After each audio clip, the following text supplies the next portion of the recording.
Please subscribe my channel.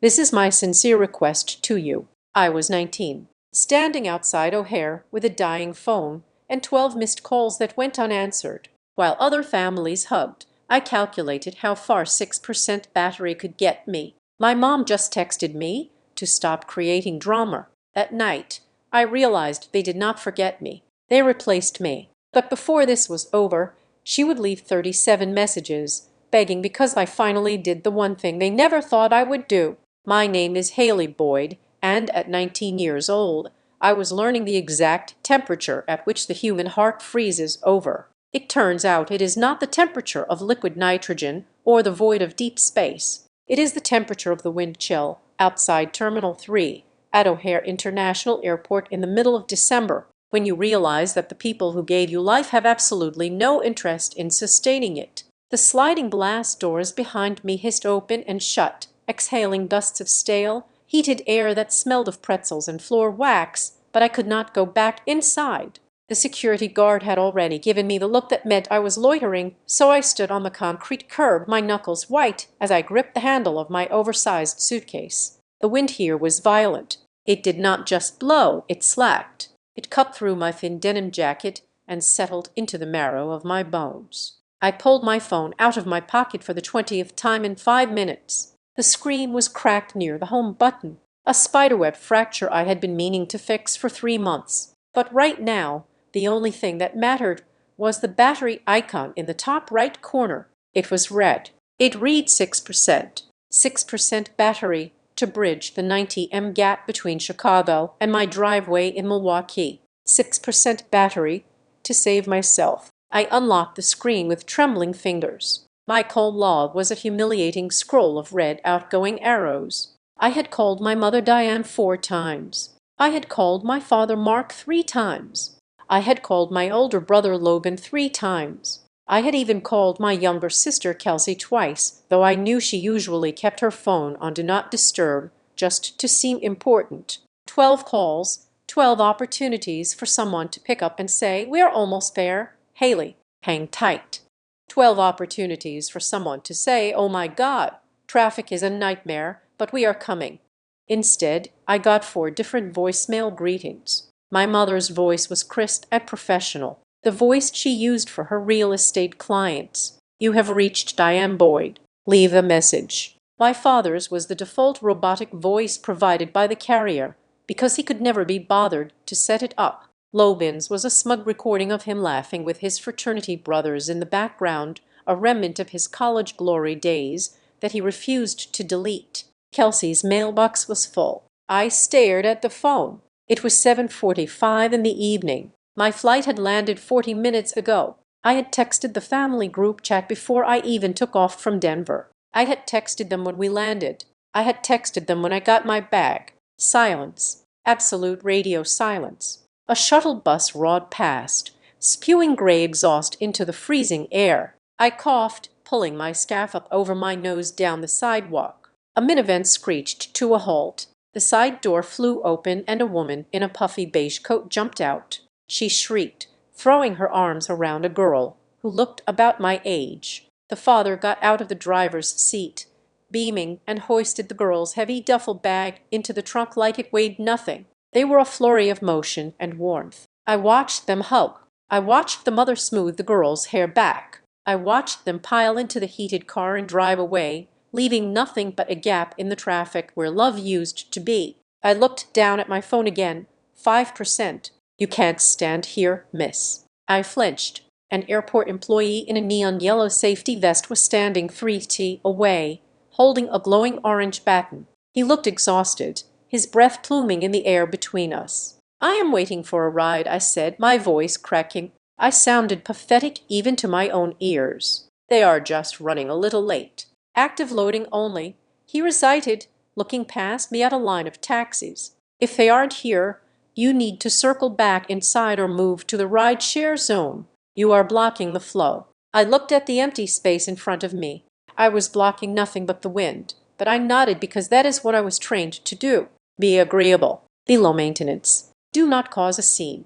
"Okay," I whispered. "I'm moving." I dragged my suitcase toward the ride-share pickup area. One of the wheels had a flat spot, so it made a rhythmic thud thud thud against the pavement, a heartbeat of failure. As I walked, my phone buzzed in my hand. My heart leaped into my throat. This was it. They were here. They were just stuck in the cell phone locked. I looked at the screen. It was a text message from Mom. "Stop making drama. You always want attention. You're fine." I stopped walking. People swerved around me, cursing under their breath, but I could not move. I read the words again. "Stop making drama." I was 19 years old, standing alone in a freezing city, 90 miles from home, with no money for a hotel and a dying phone. I had not asked for a parade. I had asked for a ride. I had asked for the bare minimum of parental obligation, and her response was to accuse me of performing for an audience that did not exist. Something inside me snapped. It was a quiet snap, like a dry twig under a heavy boot. It was the sound of my childhood finally breaking under the weight of their indifference. I looked at the battery, 4%. I did not text back. I did not beg. I did not explain that I was scared or cold. I opened the Yuba app. My fingers were so numb I had to tap the screen twice to get it to register. I typed in my home address in the suburbs of Milwaukee. The price surged on the screen. It was $240. I had $300 in my bank account. That money was supposed to be for textbooks next semester. It was supposed to be my food budget for January. I did not hesitate. I pressed confirm. The app began to search for a driver. Connecting, 3%. Driver found. Mohammed is 5 minutes away, 2%. I memorized the license plate number. I memorized the make and model of the car. A silver Toyota Camry, 1%. I took a screenshot of the driver's details purely out of instinct, even though I wouldn't be able to look at it. And then, as the screen dimmed, I made a vow. It was not a dramatic declaration shouted into the wind. It was a cold, hard fact that settled in my chest. From this moment on, I thought, staring at the black mirror of my dead phone, I am an orphan. I will live as if I have no family. The phone died. I stood in the darkness of the pickup zone for 5 minutes, shivering so violently my teeth clattered together when the silver Camry pulled up. I almost cried, not out of relief, but out of the sheer exhaustion of holding myself together. Mohammed, the driver, popped the trunk. He didn't just sit in the car. He got out. He was an older man with kind eyes and a thick gray mustache. He took my suitcase from my frozen hand. "Heavy bag," he said, smiling gently. "Going a long way." "Milwaukee," I managed to say. He paused, looking at me. He took in my red nose, my watering eyes, the way I was hugging myself to stop the shaking. "Long drive for a taxi," he noted softly. "No one is coming." I laughed. It was a dry, rasping sound that hurt my throat. "No," I said.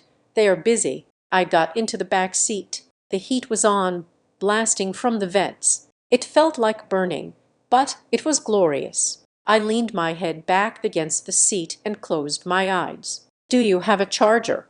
I asked quietly. "My phone died." "Of course," Mohammed said. He passed a white cable over his shoulder without turning around. "If yes, yes, thank you." I plugged it in. I watched the charging symbol appear, but I did not turn the phone on. I did not want to see if they had called. I did not want to see if Mom had texted again to tell me I was being selfish for taking an Yuba. I just sat in the silence, watching the highway lights blur past like streaks of orange neon. The drive took 1 hour and 45 minutes. I stared out the window the entire time, watching the landscape shift from the industrial clutter of Chicago to the dark wooded stretches of the interstate and finally to the manicured familiar streets of my neighborhood. I saw the houses of my childhood friends. I saw the park where I broke my arm in the 3rd grade. I saw the high school where I had graduated just a year ago, thinking I was escaping only to be dragged back by gravity. When Mohammed turned onto my street, I sat up straighter. My house, my parents' house, was blazing with light. It looked like a lighthouse in a sea of darkness. Every window was glowing. There were cars parked all along the curb, blocking the mailboxes,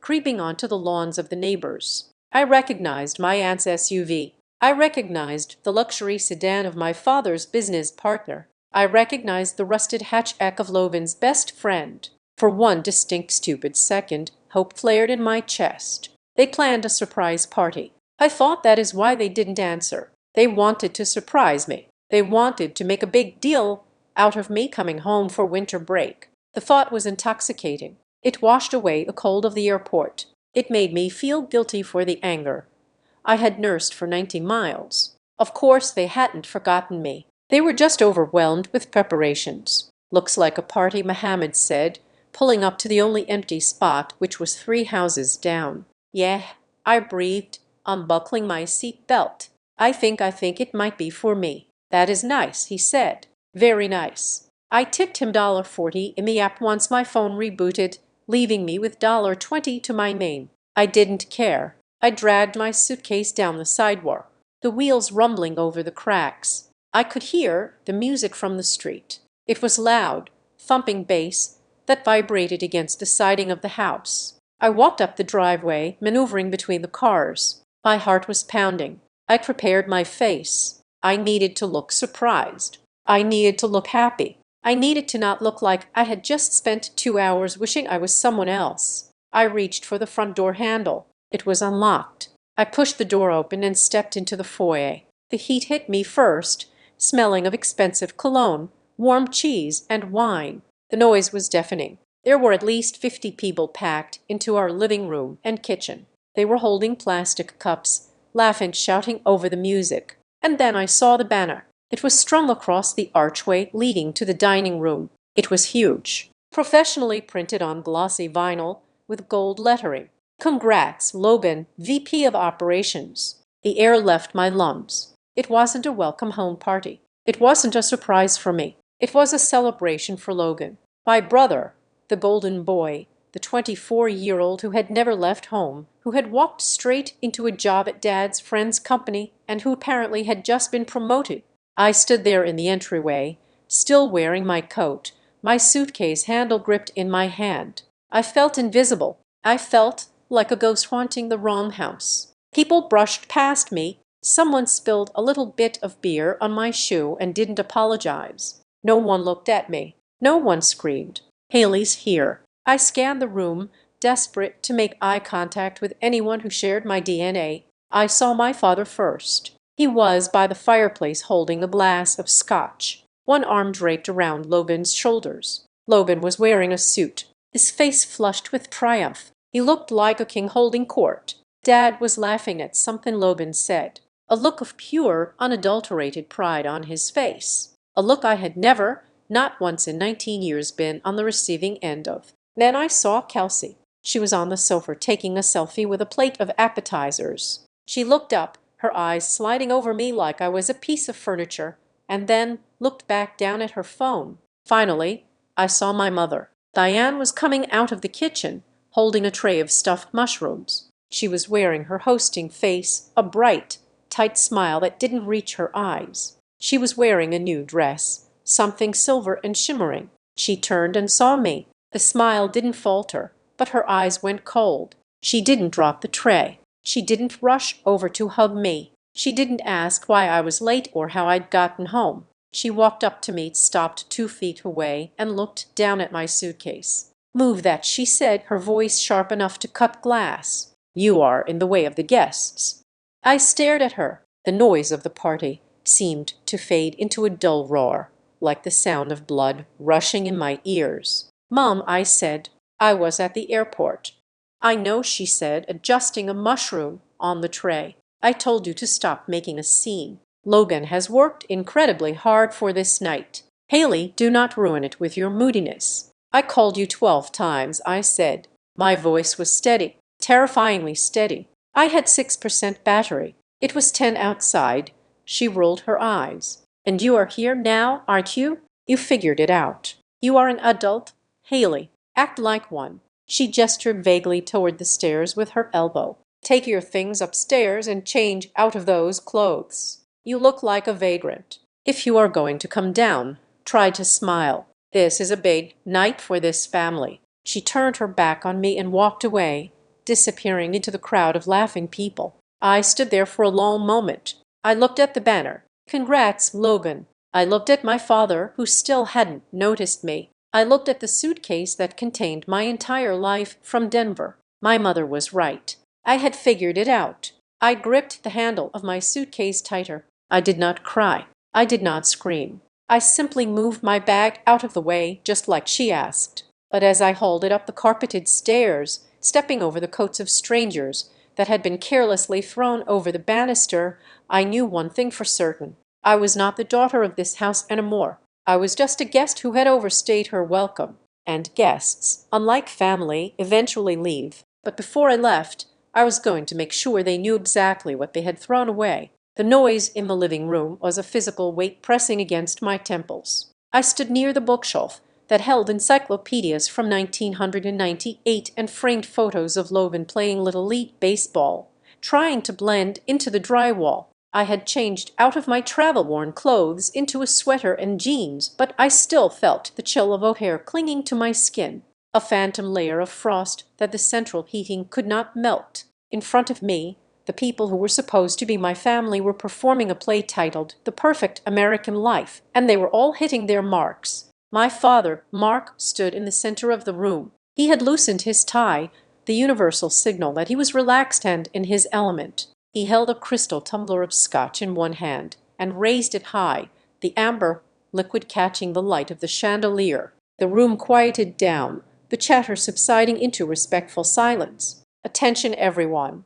Dad boomed, his voice rich with a pride that made my stomach turn. "I want to propose a toast." He looked at Logan. My brother was standing by the fireplace, one hand in his pocket, looking casually triumphant. He had that specific boy jawline square, confident and utterly unbothered by the struggles of lesser mortals. To my son, Dad said, beaming to the new vice president of operations, "You know, when Logan was born, I looked at him and thought, this kid is going to go places, but I didn't think he would get there this fast." Laughter rippled through the room, polite, admiring laughter. Dad took a step closer to Logan and clapped a heavy hand on his shoulder. "Logan, you are the rock of this household. You are the future of this family. We are all just riding in your wake, son. The future of this family." The words hung in the air, heavy and absolute. I stood 10 feet away holding a half-empty bottle of water, and I felt myself shrinking. If Logan was the future, what was I? Was I the past? Was I a footnote? Or was I just the invisible infrastructure, the support beam hidden behind the drywall that no one thinks about until the house collapses? Everyone raised their glasses. To Logan, they chorused. I did not raise my water bottle. I watched my mother, Diane, sip her white wine, her eyes glistening with tears of validation. This was her victory, too. Her son, her masterpiece, was succeeding. The narrative was complete. I turned away. Suddenly, unable to breathe the same air as them, I needed to get to the kitchen to throw away my bottle just to have a destination. As I navigated through the crowd, I nearly collided with my sister, Kelsey. She was 16, wearing a skirt that cost more than my entire semester's book budget, and she was aggressively typing on her phone. She looked up, her thumbs hovering over the screen. "Oh," she said flatly, "you are back." There was no malice in her voice, which somehow made it worse. There was just boredom. I was as interesting to her as a lamp that had been moved to a different corner of the room. "Hi, Kelsey," I said. "Good to see you, too." She didn't catch the sarcasm, or she didn't care. "Do you have a charger block?" Logan took mine for the speaker system. "No," I said. "I left mine in the Yuba because I was rushing." "Okay, weird," she muttered, and she was already walking away, her attention sucked back into the glowing rectangle in her hand. She didn't ask about the flight. She didn't ask why I was late. She didn't ask if I was hungry. I was just a dispenser of electronic accessories that had failed to dispense. I bypassed the kitchen and went straight for the stairs. I climbed them slowly, the sounds of the party fading into a muffled thumping below my feet. My bedroom door was closed. I pushed it open and flipped on the light switch. The room smelled dusty. It was the smell of a space that is only entered for cleaning, never for living. My bed was made with military precision, the pillows stiff and uninviting. On my desk, a pile of Logan's old fitness magazines had been stacked, as if my room was slowly being converted into a storage unit for his hobbies. I sat down at my desk and opened my laptop. I told myself I just wanted to check my email to see if my professors had posted the syllabus for the spring semester. I needed to anchor myself in something real, something that belonged to me. The world of academia, of design projects and deadlines, felt a million miles away from the shrine to Logan downstairs, but it was the only lifeline I had. I logged in. My fingers moved automatically, bypassing the student portal and clicking on the bookmark for my bank. It was a reflex, a nervous tick I had developed over the last 2 years of scraping by. Check the balance. Make sure the rent check cleared.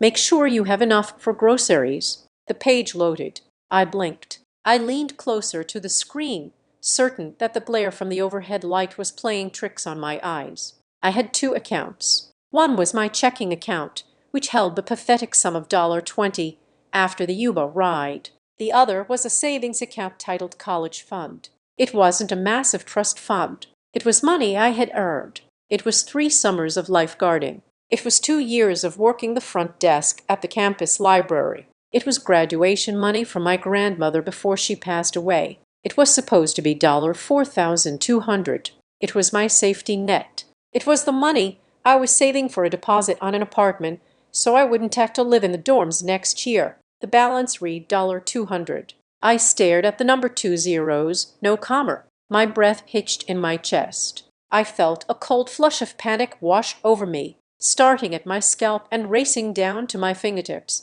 I clicked on transaction history so hard I almost cracked the trackpad. There it was. Dated 3 days ago. Online transfer to D. Thor. Checking ending in 4,492. Amount $4,000. D. Boyd. Damn Boyd. My mother. I sat there for a full minute, my brain trying to process the data. It had to be a mistake. Maybe the bank had flagged something. Maybe she had moved it to a higher interest account for me. But I knew deep down in the pit of my stomach, I knew exactly what this was. I stood up.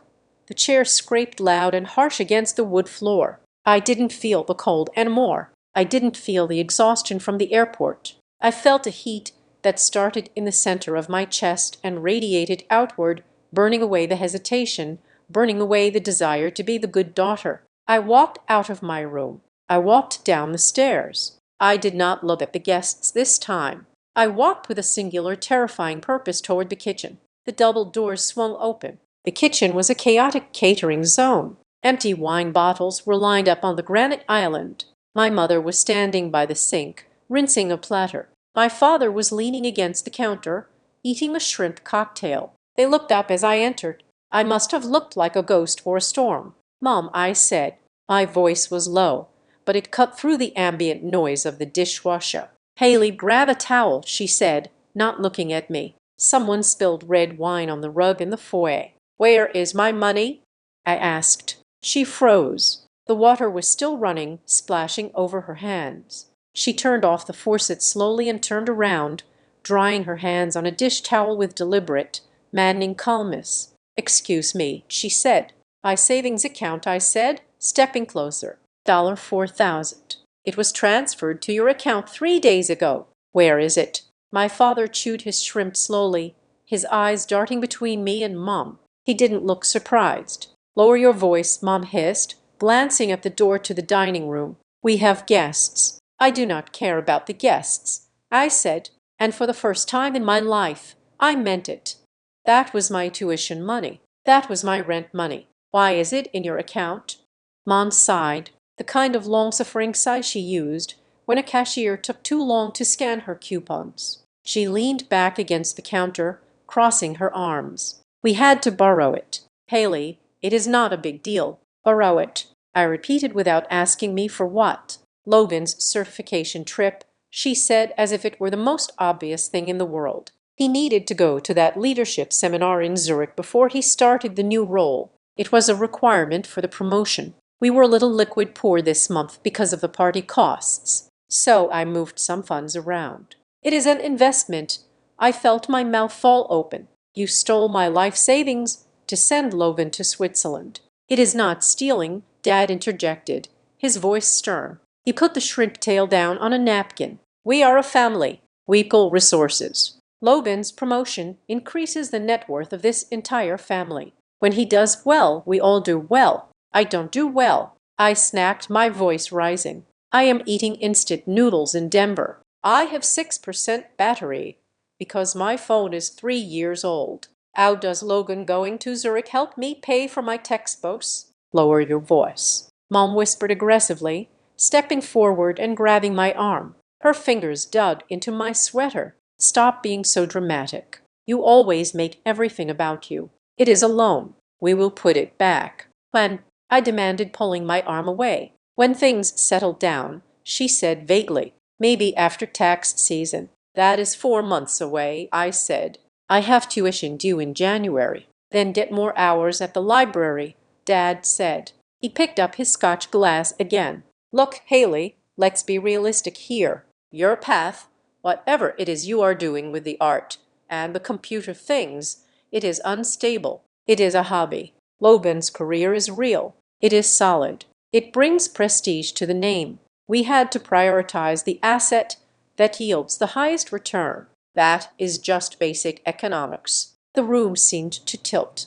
There it was, the naked, ugly truth. They hadn't just forgotten me at the airport. They hadn't just overlooked me. They had done the math. To Mark and Diane Boyd, I was not a daughter. I was a low-yield savings account. I was a rainy day fund they could raid whenever their real investment, Logan, needed a fresh coat of paint. My labor, my savings, my struggle. It was all just raw material to be harvested to build Logan's pedestal higher. They stared at me, waiting for me to fold, waiting for me to apologize for being selfish, waiting for me to accept the logic that my existence was secondary to my brother's success. I looked at my mother's face, smooth with buttocks and self-righteousness. I looked at my father, confident in his theft. I realized then that screaming would do nothing. Crying would do nothing. If I cried, they would just call me emotional. If I screamed, they would call me unstable. They would rewrite the story so that I was the villain who tried to ruin Logan's big night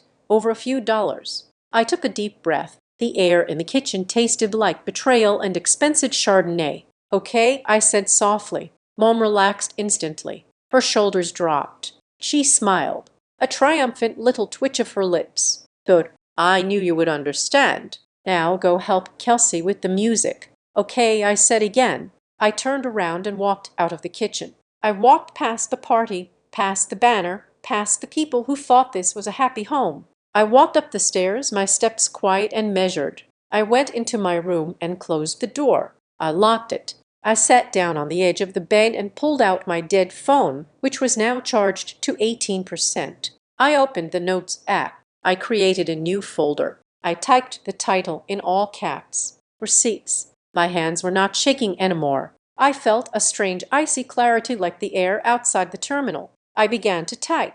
Item 1, December 19th, $4,000 transferred from savings without consent. Reason Logan's trip to Zurich. Item 2, December 19th, left at O'Hare for 3 hours, no pickup. Cost of Uber, $240. I stopped. I thought back. I peeled back the layers of the last few years, looking at every memory through this new harsh lens. Item 3, August, 2 years ago. My car was sold to pay for Logan's DUI lawyer. I was told the engine died. Item 4, freshman year. My scholarship money was used to fix the roof, but Logan got a new loft apartment that same month. I typed for an hour. I listed dates. I listed amounts. I listed lies. Downstairs, the music swelled. I could hear them cheering again. They were celebrating their future. They didn't know that upstairs. In the dark, I was writing the history that would eventually bury them. I didn't shed a single tear. I just kept typing, turning my pain into data, turning my heartbreak into a dossier. Silence was not surrender. Silence was just the sound of a weapon loading. The flight back to Denver in January felt less like a return to school and more like an evacuation. I sat in the middle seat of the last row, my knees pressed against the plastic tray table, listening to the hum of the engines and trying to ignore the gnawing hunger in my stomach. I had left Milwaukee with nothing but my suitcase and the clothes on my back. There was no envelope of cash tucked into my pocket for my father. There were no leftovers packed by my mother. There was just the echoing silence of a house that had consumed my savings and then asked me to clean up the mess. Life in Denver became a study in survival mathematics. My tuition had been paid before the theft, thankfully, but my living expenses were a different equation entirely. The 4,000 my mother had borrowed was supposed to cover my rent share, my groceries, and the materials for my senior design thesis. Without it, I was free-fallen. I moved out of the apartment I shared with two friends because I could not make the February rent. I found a room in a basement unit 3 miles from campus, a space so small that if I stretched my arms out, I could touch both walls. It smelled of damp earth and laundry detergent from the washer and dryer that sat just outside my door. The rent was $600 a month. I could manage that if I picked up 3 extra shifts a week at the campus IT help desk and stopped eating anything that wasn't sold in a bulk package. February was a blur of gray slush and exhaustion. I became the person who stood in the grocery aisle for 10 minutes staring at a carton of eggs, calculating the price per egg to see if it was a viable source of protein for the week. I learned that if you went to the bakery section right before closing, they would sometimes give you the day-old bagels for free. I learned that sleep was a substitute for dinner. While I was counting quarters to use the coin-operated laundry machine, my phone would buzz with the only form of affection my family knew how to give demands. They never called to ask how classes were going. They never called to ask if I was warm enough. The notifications were sporadic, appearing on my screen like little landmines. "Mom, what is the Netflix password again?" The TV logged us out. "Logan, hey, do you have the login for that Adobe account? I need to edit a PDF for work." "Dad, forward me that email about the insurance policy." "I can't find it."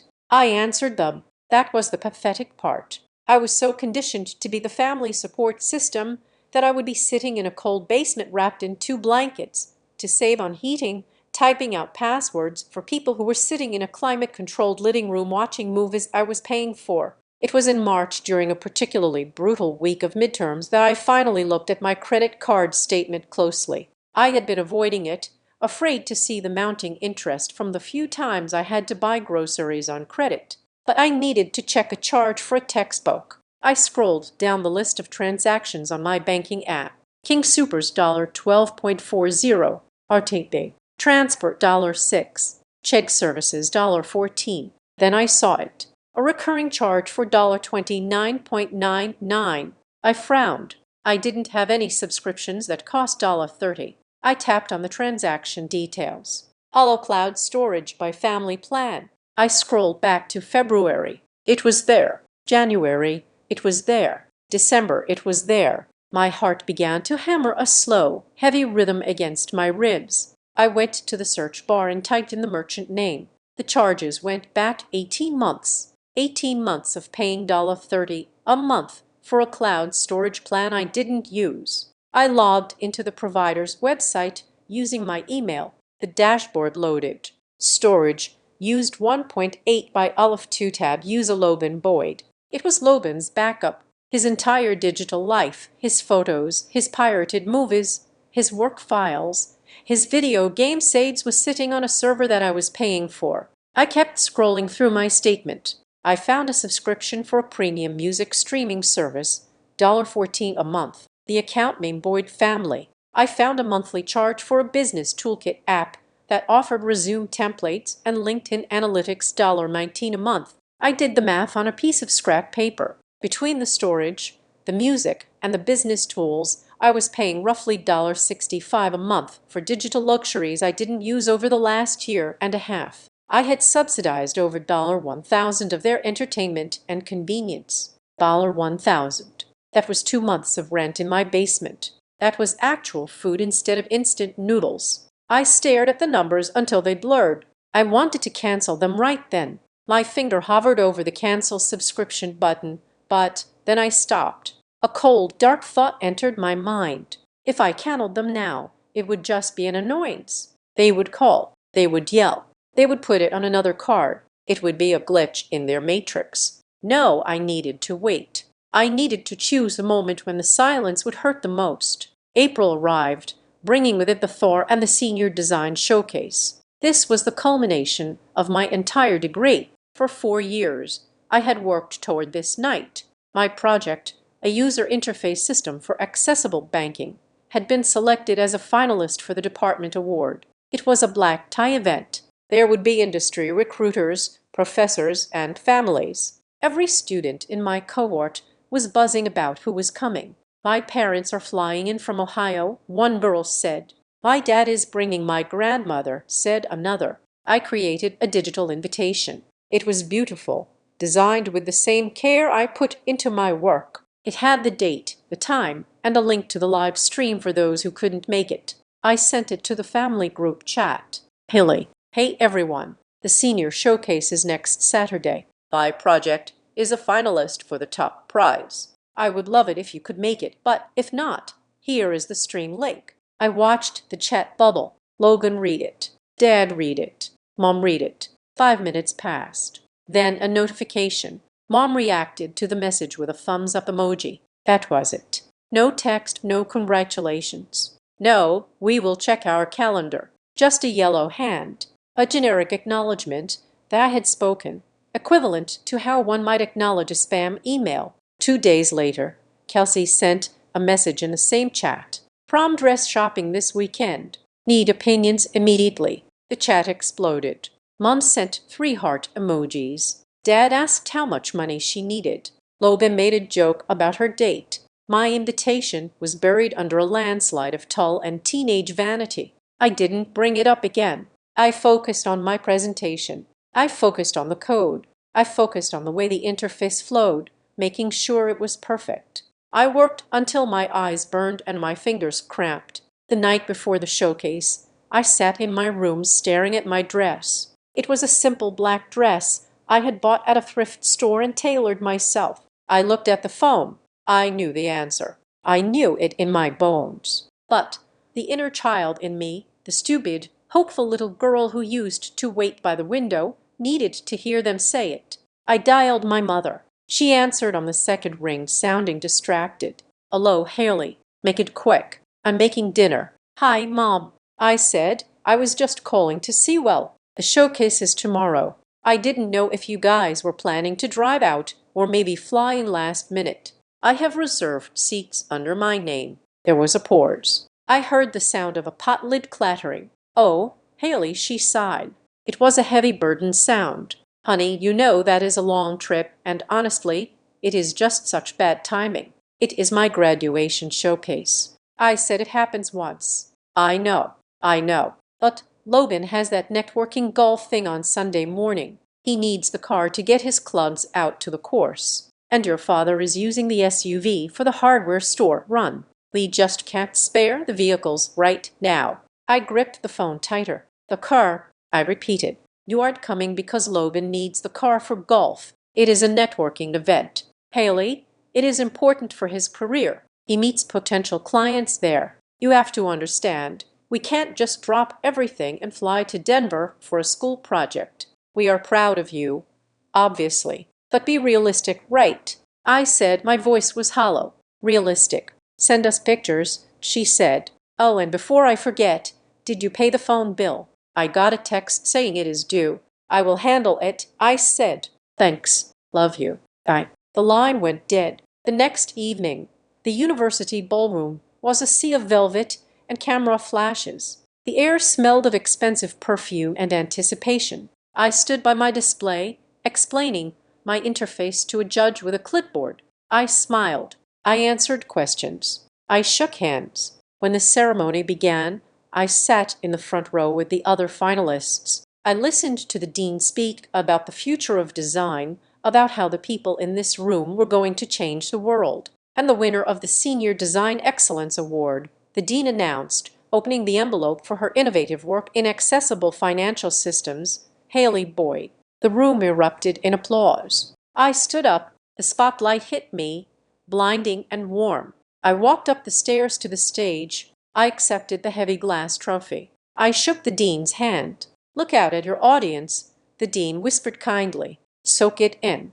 I turned to face the crowd. I saw hundreds of faces. I saw parents wiping away tears. I saw siblings cheering. I saw fathers holding up phones to record the moment. And then I looked at the third row, center left. There were 4 empty chairs. I had reserved them. I had put little reserved for Boyd family signs on them just in case. They sat there gaping and vacant like missing teeth in a smile. The applause washed over me, but I felt nothing. I felt a coldness that started in my chest and spread to my limbs, a numbness that was absolute. The wind from O'Hare was back blowing through the ballroom, freezing the tears before they could form in my eyes. I smiled for the camera. I held the trophy high, but inside the last tether had snapped. After the ceremony, I went to the reception. I accepted free champagne I wasn't supposed to drink. I let my professors congratulate me.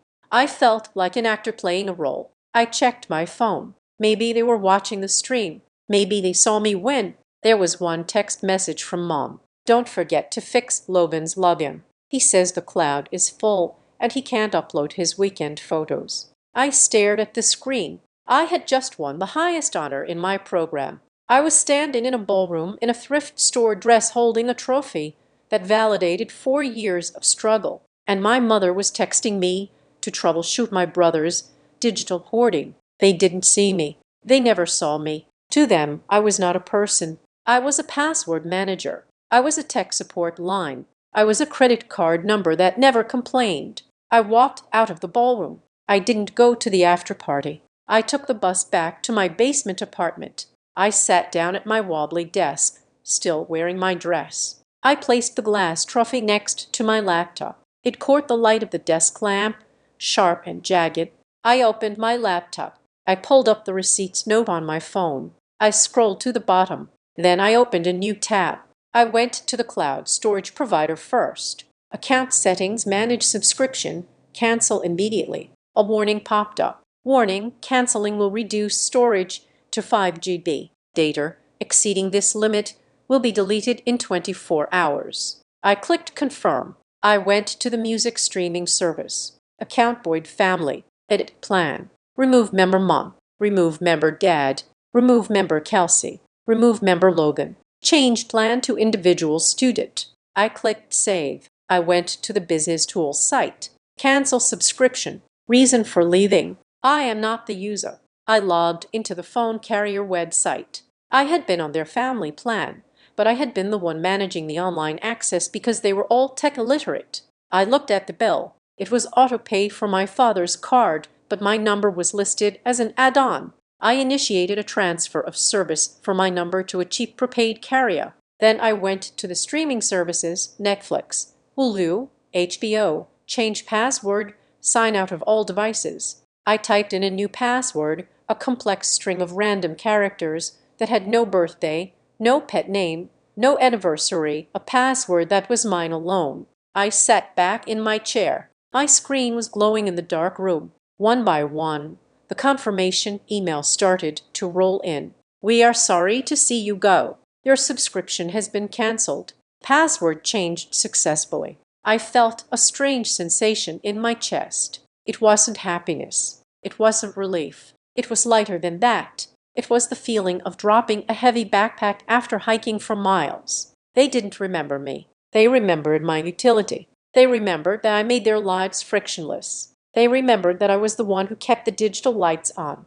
Well, the power was out now. I closed my laptop. The fan whirred to a stop. The room was silent. I looked at the trophy again. It was the only thing in the room that reflected any light. Congratulations, Haley, I whispered to the empty room. I went to sleep. It was the best sleep I had had in years. It started with a shaky hand and a ring light I had bought at a garage sale for $5. It was 3 days after the showcase, 3 days since I had severed the digital umbilical cords connecting me to the Boyd family mainframe. The silence from Milwaukee was not peaceful. It was heavy, like the pressure dropped before a tornado. I knew they were noticing. I knew the password incorrect screens were popping up on their televisions and phones. I knew the confusion was turning into irritation, which would soon calcify into rage. I was sitting on the floor of my basement room, leaning against the cold drywall. My laptop was open, displaying a new freelance job board I had signed up for. But my mind was stuck on the image of those 4 empty chairs in the ballroom. I opened the TikTok app. I had an account, but it was a ghost town. Just a few videos of design renderings and coffee art. I pressed the plus sign. I flipped the camera to face me. I did not put on a filter. I did not fix my hair, which was pulled back in a messy bun. I looked tired. I looked exactly like I was a 19-year-old girl who was realizing she was entirely alone in the world. I pressed record. "Hi," I said to the camera. My voice trembled, so I cleared my throat and started again. "My name is Haley. Last December, my family forgot I was at the airport. I called them 12 times. No one answered because they were throwing a party for my brother. When I finally got home, my mom told me I was being dramatic. I took a breath. Yesterday, I won a National Design Award. They didn't come because my brother needed the car for golf. But 10 minutes after the ceremony, my mom texted me, not to say congratulations, but to ask me to fix my brother's Netflix password. I looked directly into the lens. I have paid their phone bills. I have managed their cloud storage. I have been their tech support, their emotional punching bag, and their retirement plan. But today I cut them off. I am 19. I have $200 to my name and I am terrified, but I think I am finally free." I stopped recording. I added a simple caption. My family left me at O'Hare, but still expected me to pay their bills. I added the hashtags toxic family, glass, and boundaries. I hovered over the post button. My heart was hammering against my ribs like a trapped bird. If I posted this, there was no going back. This wasn't a private rebellion like changing a password. This was a declaration of war. I closed my eyes and tapped the screen. I threw the phone onto my mattress and went for a walk. I walked for 2 hours, circling the campus, breathing in the cold mountain air, trying to outpace my own anxiety. When I came back, I forced myself to shower, to eat a piece of toast, to do anything but look at the phone. I fell asleep around 2:00 in the morning. When I woke up, my phone was hot. It wasn't just warm. It was physically radiating heat from the nightstand. I touched the screen, and it didn't wake up immediately because the processor was overloaded. When it finally flickered to life, the notifications weren't a list. They were a solid block of text that was moving so fast I couldn't read it. 99 plus likes, 99 plus comments, 99 plus new followers. I opened the app. The video had 3.2 million views. I sat up in bed gasping for air. 3 million people. That was the population of a small country. I opened the comments. I expected hate. I expected people to tell me I was ungrateful, just like my mother did. I expected the internet to side with the parents. Instead, I saw a tidal wave of validation. Use a sound 782. This is me. I am 40, and I am just realizing I was the Haley of my family. Sarah J. The glass child syndrome is real. They look right through you to see the golden child. I am so sorry, honey. Mike Design. You won a national award. Drop your portfolio link. Seriously. Contact Queen. The fact that you cut the subscriptions is the level of petty I aspire to. Please tell us exactly how you did it. I scrolled and scrolled. Thousands of strangers were offering me the hugs my mother had withheld. Thousands of people were angry for me. It was disorienting. I had spent my life believing I was the problem, the squeaky wheel, the drama queen. And here were 3 million people telling me that the machine was broken, not the wheel. I didn't stop. I felt a surge of adrenaline, a strange, intoxicating mix of vindication and opportunity. I set up my phone again. This time, I didn't shake. I started a series. I called it Receipts Anonymous. I didn't use real names. I didn't say Diane or Logan. I just told the stories. I told the story about the savings account theft. I told the story about the time Logan crashed his car and Dad blamed the icy road. But when I got a flat tire, I was irresponsible. I read the text messages verbatim, putting them on the screen with the names blacked out. Text from Mother. We need to transfer the title of your car to your brother for insurance reasons. You can still drive it when he isn't using it. I posted it within an hour. A creator named Dr. Aris, a clinical psychologist with 5 million followers, stitched my video. I watched it, my breath held tight. Dr. Aris sat in a comfortable armchair, looking kind and serious. What you are watching here, he said, pointing to my video, is a textbook example of family scapegoating dynamics. The daughter is the identified patient. the one who carries the emotional burden so the others can remain comfortable. Notice how the financial abuse is justified as family investment. This is not normal. This is exploitation. Haley, if you are watching this, you are not crazy. You are escaping. His video went viral. My follower count jumped from 50,000 to 200,000 in an afternoon. But it wasn't just internet points. It was the bio link. I had put my portfolio website in my bio, mostly out of habit. By that evening, my email inbox, usually a graveyard of spam and university alerts, dinged. Then it dinged again and again. Subject: freelance web design inquiry. Subject: branding for a startup. Love your style. Subject: can you design a logo? Saw your TikTok. I clicked on the first one. It was from a small coffee roaster in Seattle. Haley, saw your portfolio via TikTok. We love the accessible interface work you did. We need a new landing page. Budget is $2,000.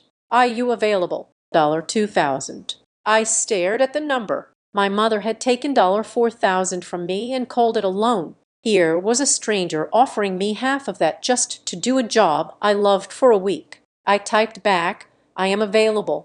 I spent the next 3 days in a fever state of work. I designed the landing page. I created a brand kit for a candle company in Austin. I revamped a resume for a woman in London. When the first payment hit my Stripe account, $500 as a deposit, I cried.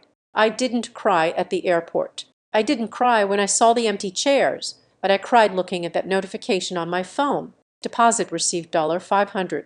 It was mine. No one could claim it was for Logan. No one could guilt me into transferring it. It was the first pure thing I had ever owned. The momentum kept building. The comments on my videos kept asking for more advice. How do you handle the guilt? How do you separate your finances? How do you stop waiting for them to call? I realized I couldn't answer them all in 60-second clips. I looked at my closet. It was full of clothes I barely wore. I pushed the hangers aside. I took the pillows from my bed and lined the walls to dampen the echo. I brought my laptop inside and sat on the floor with my headphones. I recorded the first episode of a podcast. I called it Missed Calls. Welcome to Missed Calls, I said into the microphone, my voice echoing slightly in the small space. I'm Haley. This is a show about the calls we stop answering. It is about the moment you realize that being the good kid is just another way of saying you are the backup plan.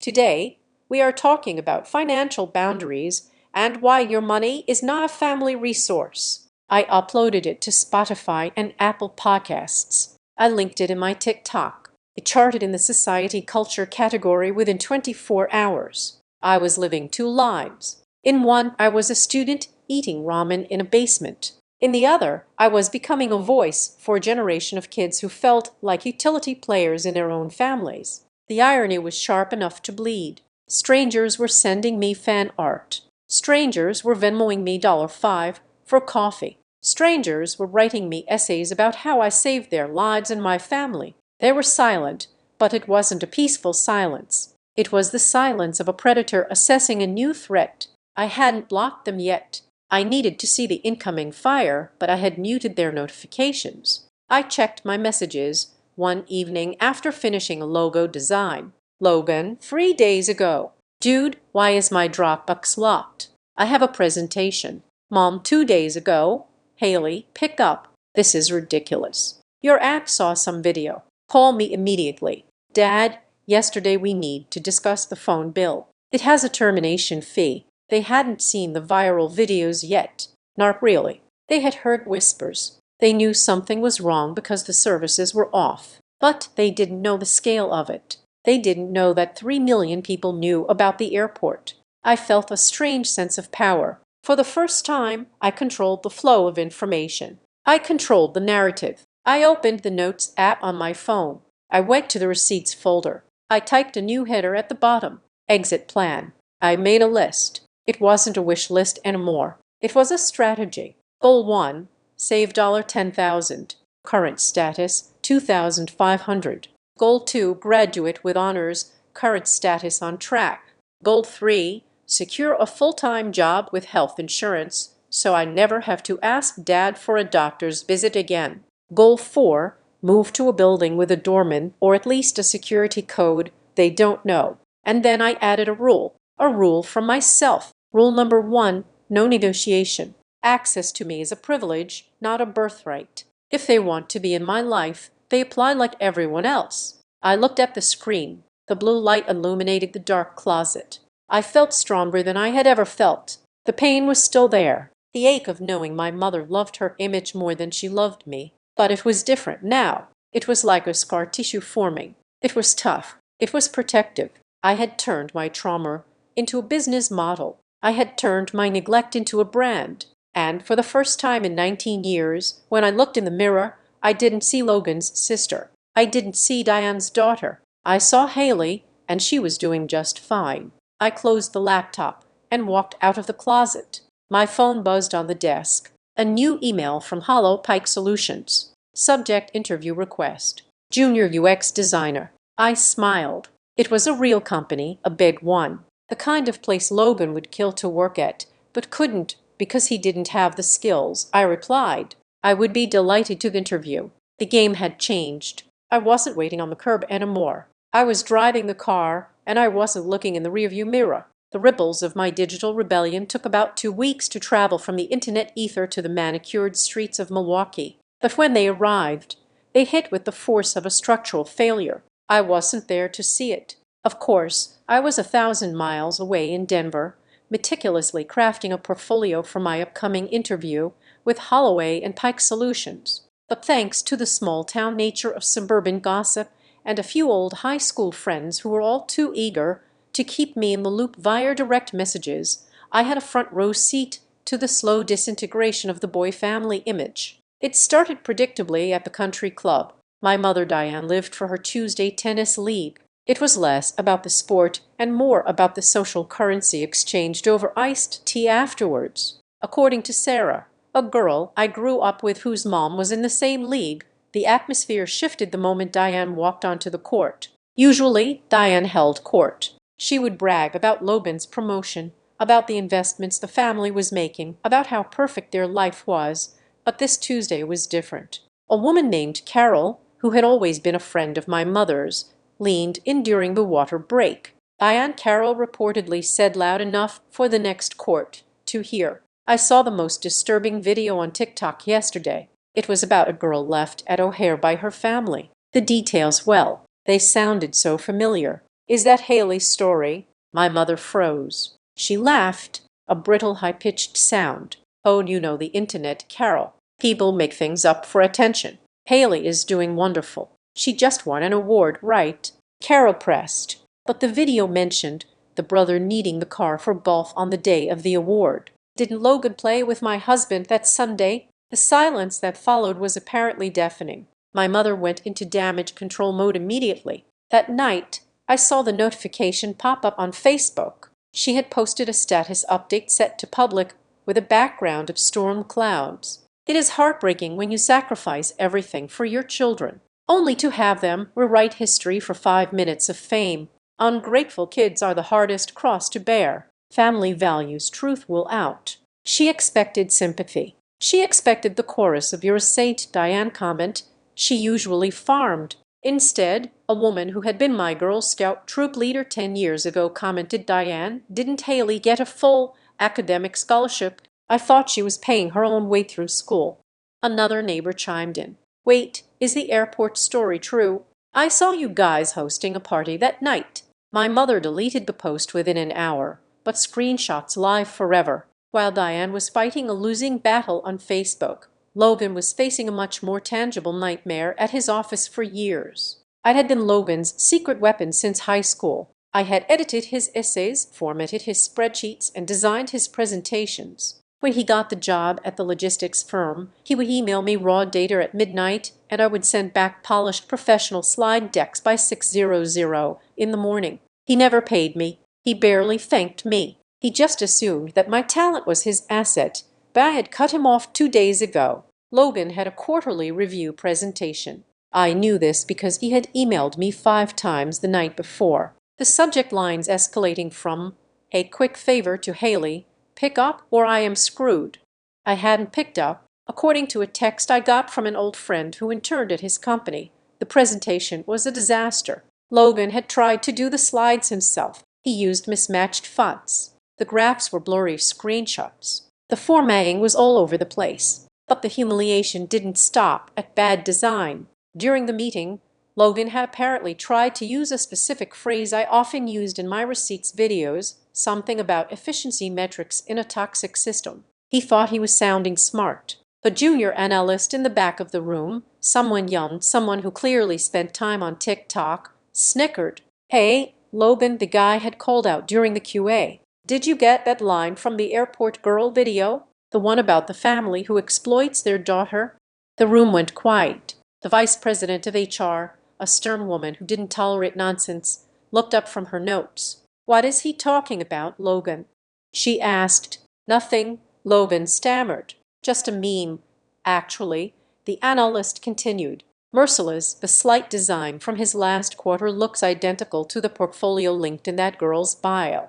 It is weird, right? It is almost like the quality dropped off a cliff the moment she posted that she was cutting her family off." The HR representative didn't laugh. She just made a note on her pad. Later that afternoon, Logan was called into a meeting to discuss intellectual property and authentic work output. He didn't lose his job, not yet, but the golden halo was tarnished. He was no longer the prodigy. He was the guy who might have been outsourcing his competence to his little sister. Then came Kelsey. My little sister was the least malicious of them, but she was also the most dependent. She had grown up watching me fix everything, so she never learned how to hold a hammer. It was Wednesday night. I was working on a wireframe for a freelance client, listening to a lo-fi playlist when my phone buzzed. "Kelsey, hey, I am freaking out." I stared at the screen. I didn't reply. "Kelsey, the deadline for the art school portfolio is tomorrow at midnight.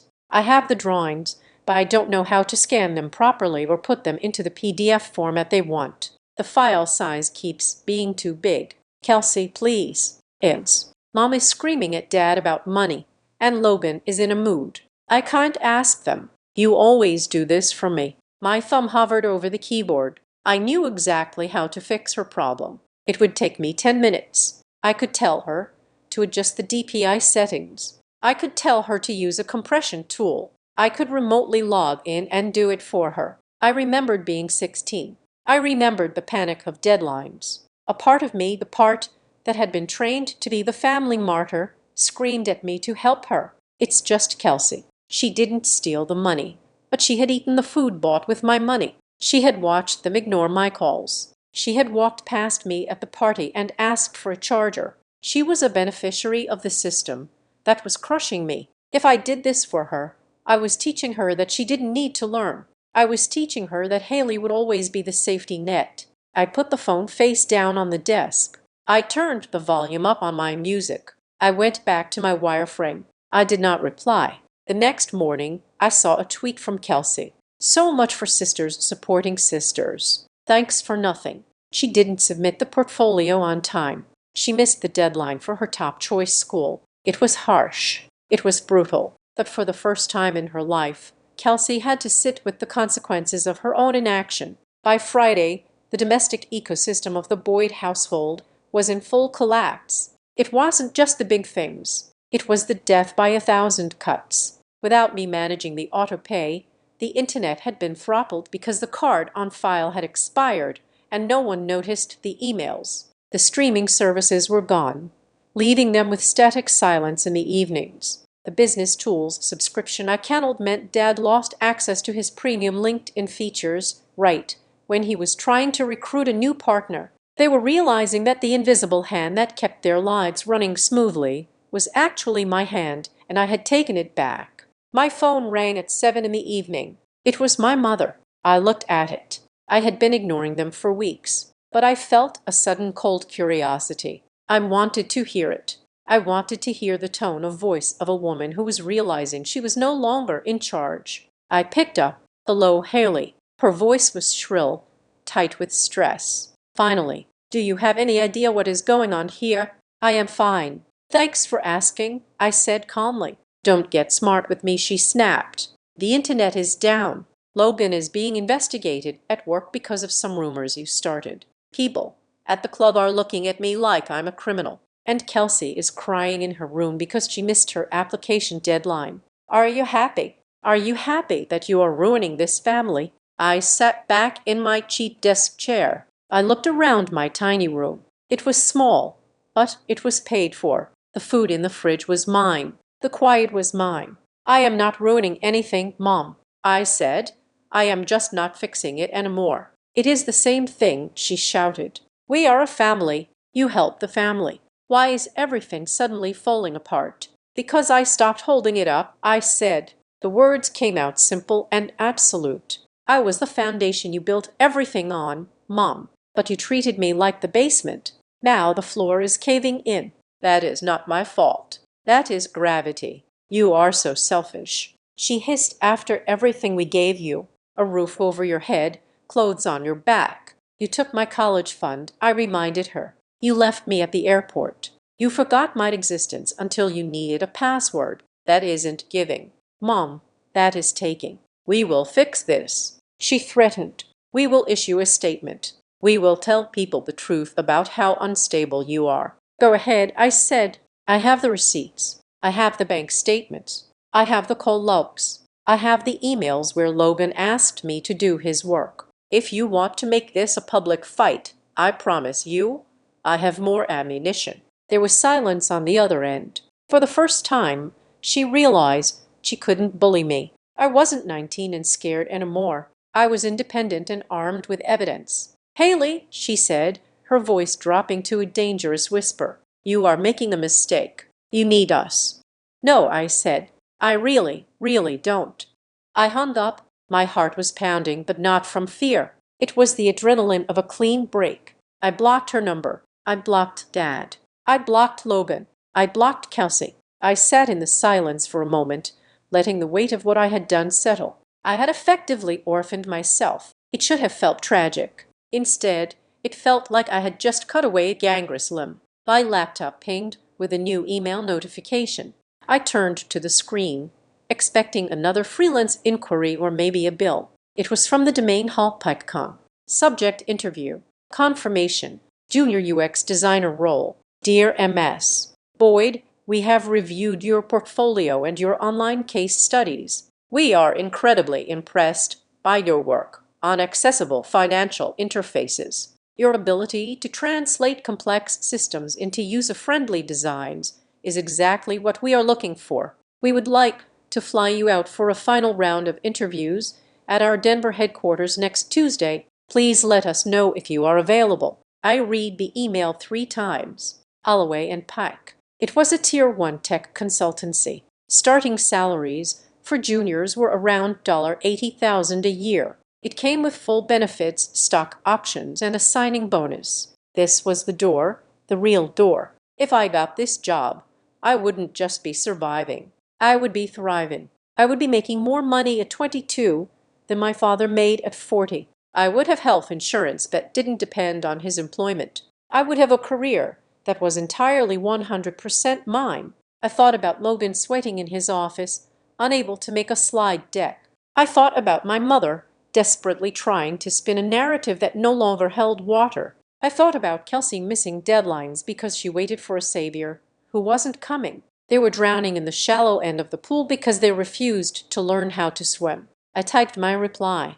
I am available. Thank you for the opportunity. I hit send. I stood up and walked to the small window of my basement apartment. Outside, the Denver sky was a brilliant bruised purple as the sun went down over the Rockies. It was cold, but inside I was warm. The family structure had collapsed. The perfect image was shattered, and standing in the rubble, holding the blueprint for a new life, was me. I smiled. It was time to build something that actually had a foundation. The optimism I felt after scheduling the interview with Holloway and Pike was a narcotic. It made me feel invincible, like I had finally outrun the shadow of my family. I spent the weekend looking at apartments online, fantasizing about a space that didn't smell like damp basement and didn't have a shared laundry room where my socks mysteriously vanished. I found it on a Tuesday morning. It was a studio apartment in the Lehigh neighborhood of Denver. It was small, only 450 square t, but it had an exposed brick wall, a window that actually let in sunlight, and a kitchen island that wasn't made of plywood. The rent was $1,000, $400 a month. It was a stretch, but with my freelance income picking up and the prospect of the new job, I knew I could make it work. I filled out the application immediately. I paid the $50 application fee. I uploaded my bank statements, which finally showed a positive balance thanks to the design deposits. I hit submit with a flourish, feeling like I was signing the treaty that ended the war. The rejection email came 4 hours later. I was sitting in a coffee shop working on a logo when the notification slid across my screen. Subject application status unit 4B declined. I frowned. I wiped my hands on a napkin and opened the email, assuming there was a mistake. Maybe I had typed my social security number wrong. Maybe the upload had failed. Dear MS. Boyd, thank you for your interest in the Lowhigh Lofts. Unfortunately, we are unable to approve your application at this time. Our leasing policy requires a minimum credit score of 650. Your current credit report indicates a score of 580 along with a high debt-to-income ratio due to recent credit utilization. If you believe this is an error, please contact TransUnion directly. I stared at the number 580. That was impossible. I was 19. I had one credit card, a student starter card, with a limit of $500, which I paid off in full every single month. I had never missed a payment. I had no car loan. I had no mortgage. My student loans were in deferment until graduation. My credit score should have been in the 700s. A cold, prickly sensation started at the base of my neck. It was the same feeling I had when I looked at the college fund account and saw the missing money. But this was worse. That was theft of cash. This was theft of my name. I packed up my laptop. I couldn't do this in public. I needed to be somewhere private. I practically ran back to my basement apartment, ignoring the burning in my lungs. I threw my bag on the floor and opened my laptop. My hands were shaking so badly I had to type my password twice. I went to Annual Credit Report.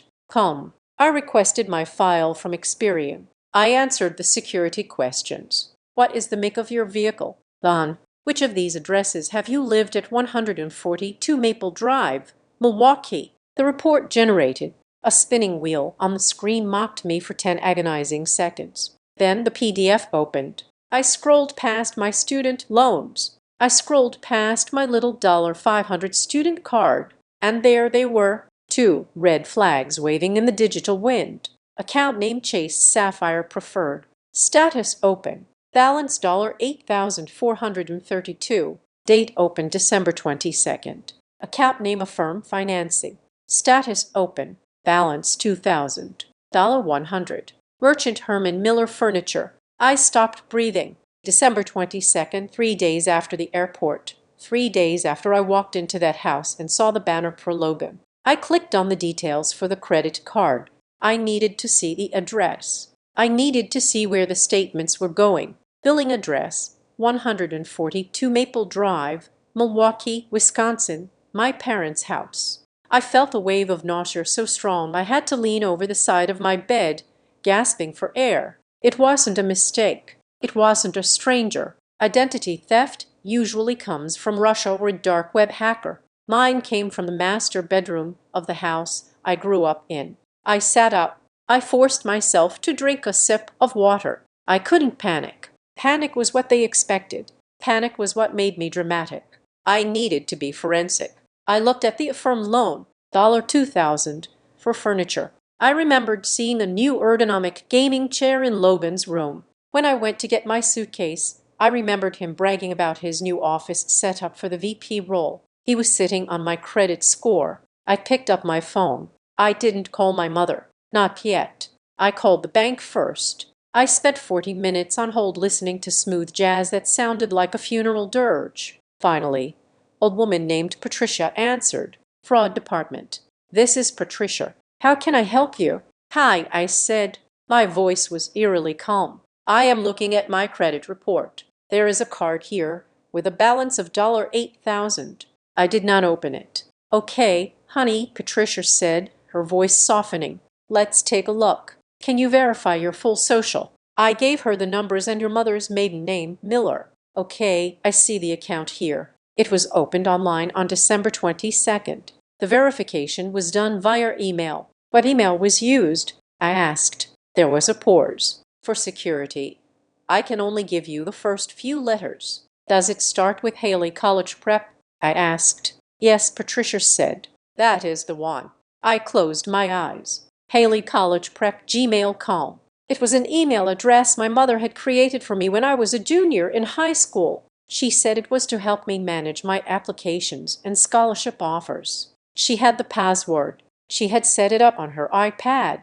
I hadn't used that email in 2 years. Patricia, I said, I need to dispute this. That is not my email anymore. I did not authorize this. I understand. She said, we can freeze the card immediately. We will open an investigation, but I have to ask, do you know who might have had access to your social security number and that email address? I looked at the wall of my basement room. I looked at the water stains on the ceiling. Yes, I said. I know exactly who it was. If it is a family member, Patricia said, her voice taking on a warning tone, you should know that for us to discharge the debt as fraud, you will likely need to file a police report. Otherwise, the bank considers it a civil matter between authorized parties. A police report. That was the line.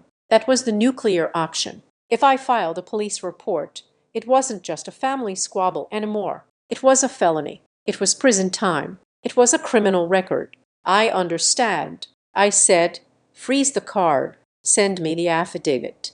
I hung up. I sat there for 10 minutes. I thought about the time my mother made me soup when I had the flu in 3rd grade. I thought about the time my father taught me to ride a bike. I tried to find the love. I tried to find the reason to protect them. But then I thought about the airport. I thought about the wind. I thought about the stop making drummer text. I thought about the rejection email from the apartment complex. They hadn't just neglected me. They had actively, intentionally sabotaged my future to fund their present.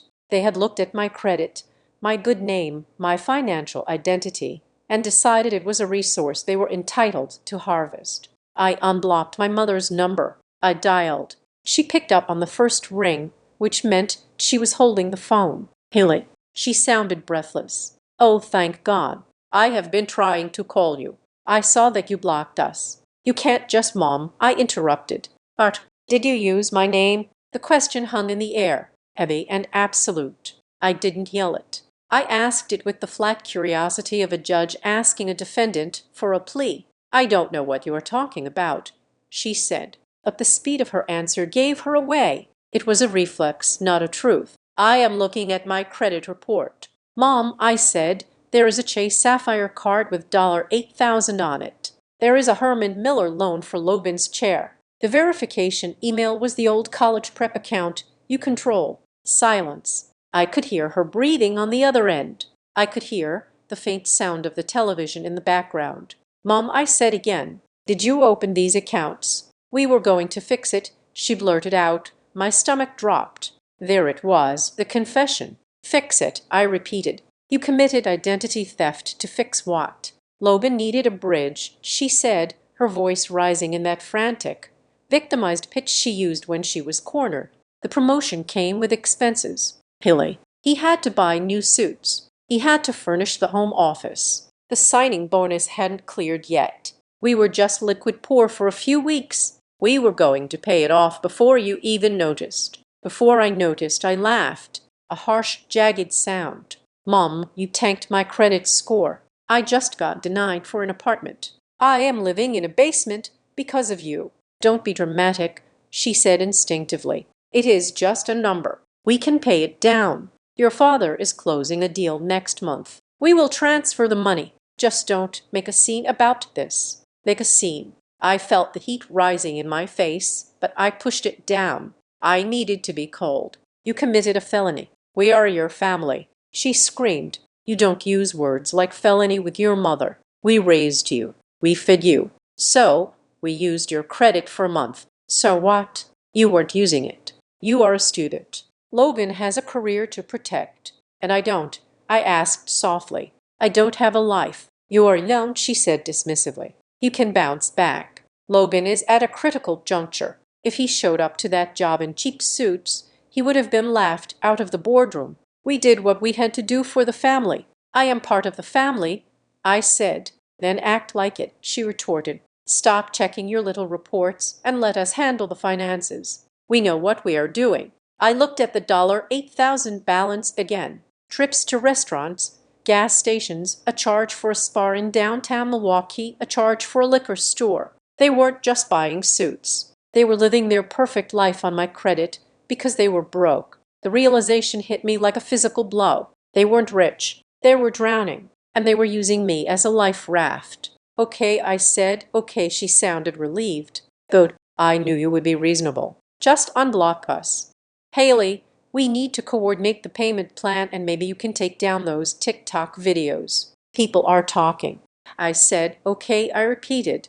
As in, I understand now. Understand what? I understand that I am not a daughter to you. I said, I am a line of credit. Haley, stop it. I'm going to hang up now. Mom, wait. Don't you dare. I pressed the red button. I sat in the silence of my room. My hands were steady now. The shaking had stopped. I didn't cry. I didn't throw things. I felt a strange, terrifying clarity. They thought I would fold. They thought I would be the good little girl who took the hit to protect the family secret. They banked on my silence. They made a bad investment. I opened a new tab on my laptop. First, I went to the post office website. I rented a P.O. box in Denver. I set up mail forwarding immediately. Nothing, not a letter, not a bill, not a birthday card would ever go to 142 Maple Drive again. Second, I logged into every single email account I had.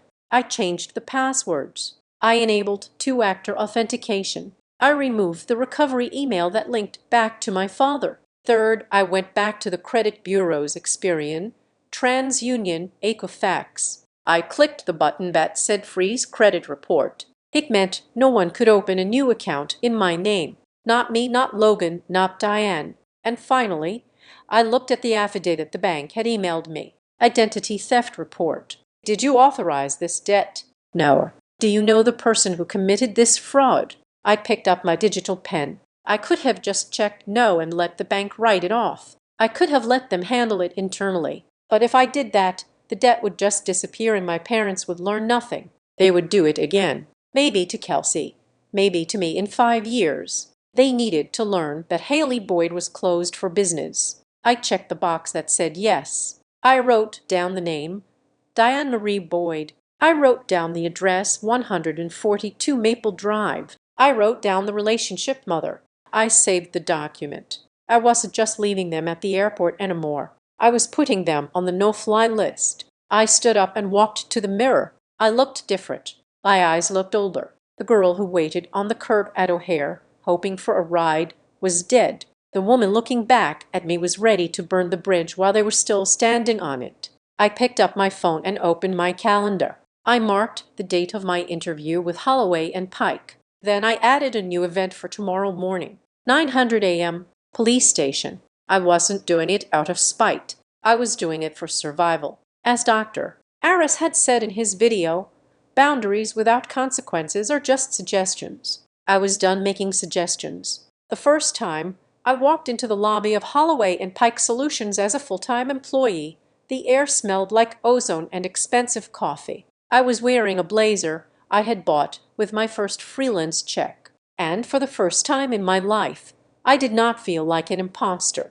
I felt like an investment. The onboarding process was a revelation. In the Boyd household, money was a secret weapon used to control or a panic button hit in emergencies. Here it was a contract. The HR representative, a woman named Linda with kind eyes, slid a piece of paper across the desk. This is your compensation package. Haley, she said. Base salary of $82,000, signing bonus of $5,000, and here is your benefits enrollment guide. I stared at the number, $82,000. It was more money than I had ever seen in one place. It was freedom. It was a fortress. And the health insurance. I asked, my voice steady, though my heart was hammering. When does that kick in? Day one. Linder smiled. Here is your temporary card. I took the small piece of paper. It was just card stock, but it felt heavier than the trophy I had won. It meant that if I got sick,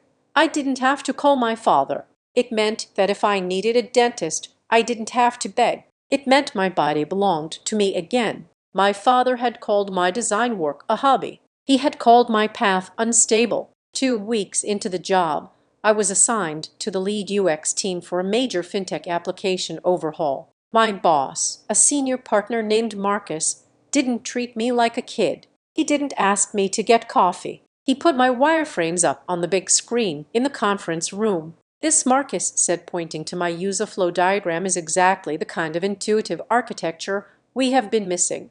Boyd, good work. You are leading the interface sprint for the mobile wallet. I sat there holding my stylus and felt a strange sensation in my chest. It was the absence of anxiety. There was no need to shrink. There was no need to apologize for taking up space. I was being paid to take up space. I was being paid to be smart. My hobby was now generating more revenue in a month than Logan's real career generated in a quarter. While my days were filled with wireframes and stakeholder meetings, my nights were dedicated to a different kind of architecture. The Missed Calls podcast had evolved. It was no longer just me venting about the airport. It had become a war room. I stopped telling sad stories and started giving instructions. Episode 12, I said into the mic one Tuesday night, my voice low and authoritative. The art of the freeze, how to lock your credit before they can ruin it. Tonight, we are talking about the difference between a fraud alert and a credit freeze and why you need both. The response was different. Now, the comments weren't just "I'm sorry." They were "I did it." They were "Thank you. I finally moved out." I checked my direct messages. Amidst the hundreds of fan messages, one stood out. It was verified. From a user named Sarah Hesk. Hi Haley, I have been listening to your show. I am a consumer protection attorney in Chicago. I heard your episode about the credit card fraud. If you haven't filed the dispute yet, be careful with the wording on the affidavit. If you say it was a misunderstanding, the bank will deny it. It has to be unauthorized criminal activity. If you need a template for the dispute letter that is legally bulletproof, let me know. Bruno, I hate bullets. I stared at the screen. A lawyer, a real lawyer, was offering to arm me. I accepted. Sarah sent me a packet of documents. They were terrifyingly beautiful. They were cold, precise, and devoid of emotion. They used words like identity theft, unauthorized access, and prosecution. I filled them out. I attached the police report number I had generated the day before. I attached the timeline of events.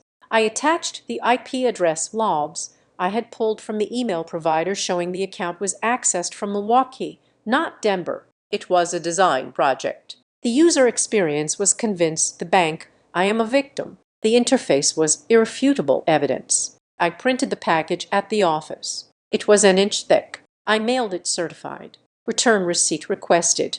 3 days later, the bomb went off in Milwaukee. I knew it happened because my phone, which I kept on Do Not Disturb during work hours, lit up with 17 notifications in the span of 10 minutes. Bomb. Voicemail. Ailey, what did you do? The bank called. They're talking about an investigation. Call me back right now. Dad, voicemail. You need to withdraw that claim. Do you have any idea what this does to our liquidity? We can work this out.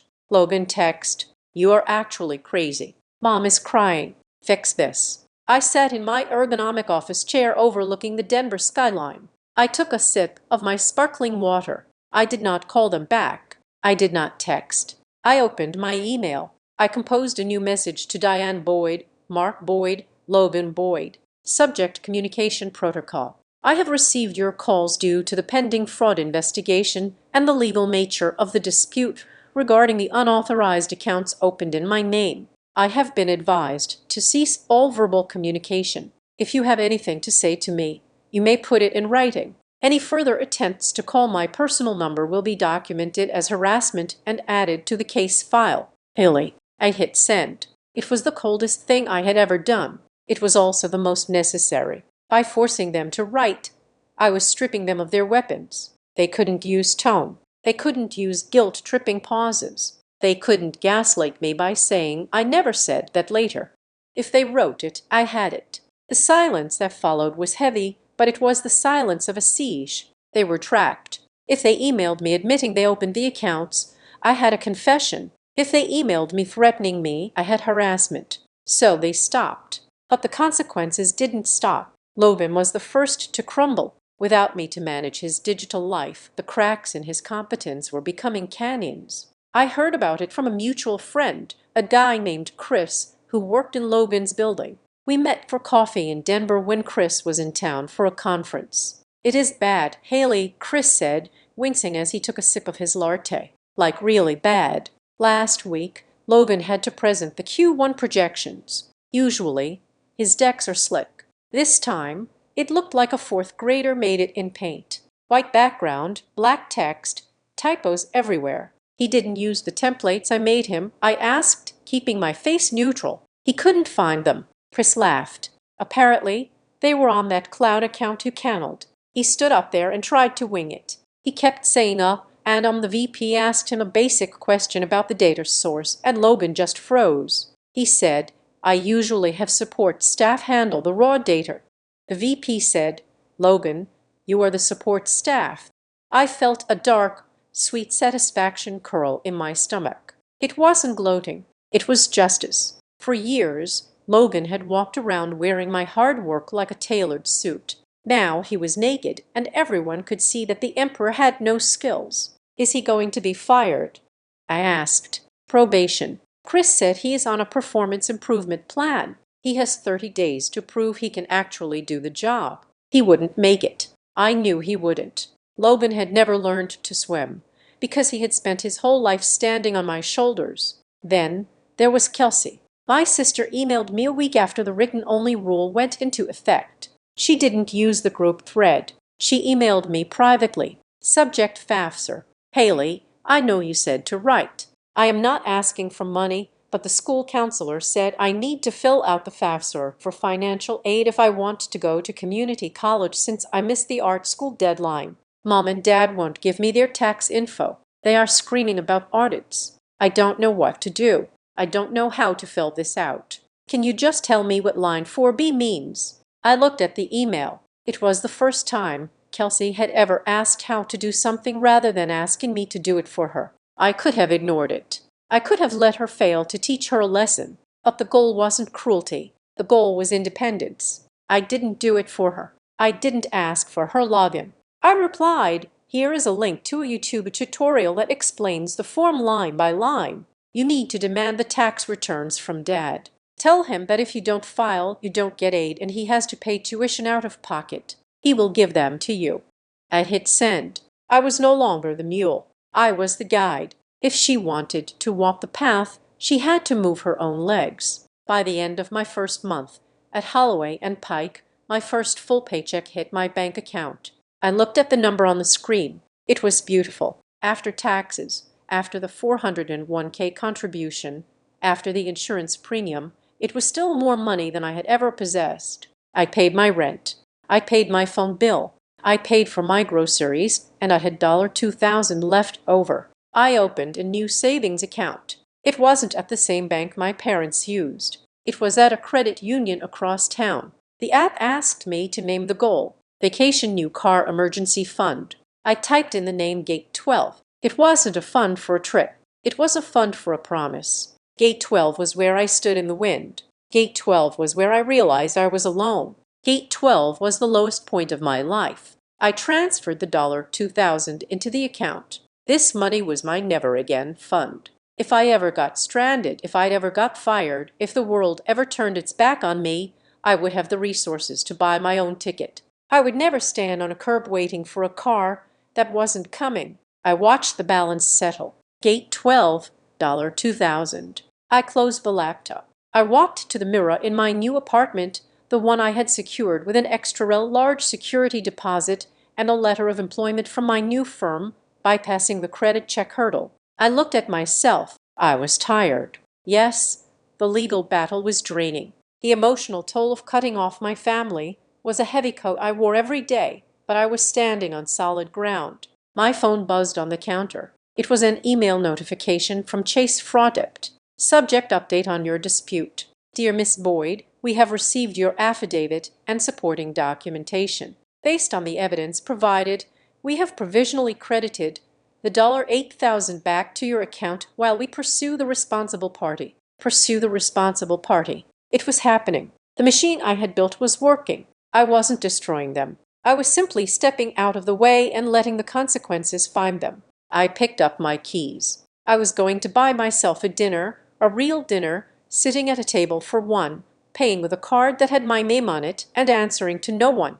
The revenge wasn't in the email I sent. The revenge was in the life I was living, and it tasted sweet. Sunday morning usually tasted like peace. In my new life, the one I had built brick by brick over the last 3 months. Sunday was for sleeping in until 9, for making pour-over coffee in my Sunbridge kitchen, and for reading a book that had absolutely nothing to do with user interface design or family trauma. It was a day of rest, a concept I was only just beginning to understand. But this Sunday, the peace was shattered before I even opened my eyes. It was not a sound that woke me. It was a vibration. My phone, which I had left on the nightstand, was buzzing. It wasn't the rhythmic pulse of a phone call. It was a spasm. One buzz, then another, then 3 in rapid succession, then a continuous angry hum that rattled the glass of water next to it. I rolled over, blinking against the morning light, and reached for the device. My heart gave a painful thud against my ribs, a conditioned response from years of walking on eggshells.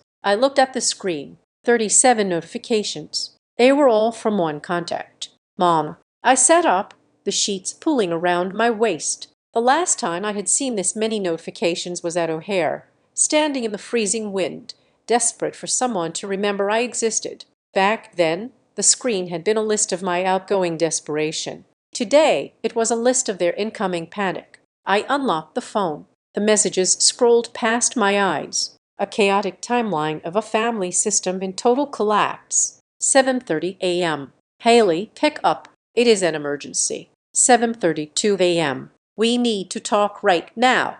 7:35 a.m. The bank just called your father. Why is there a hold on the Sapphire card?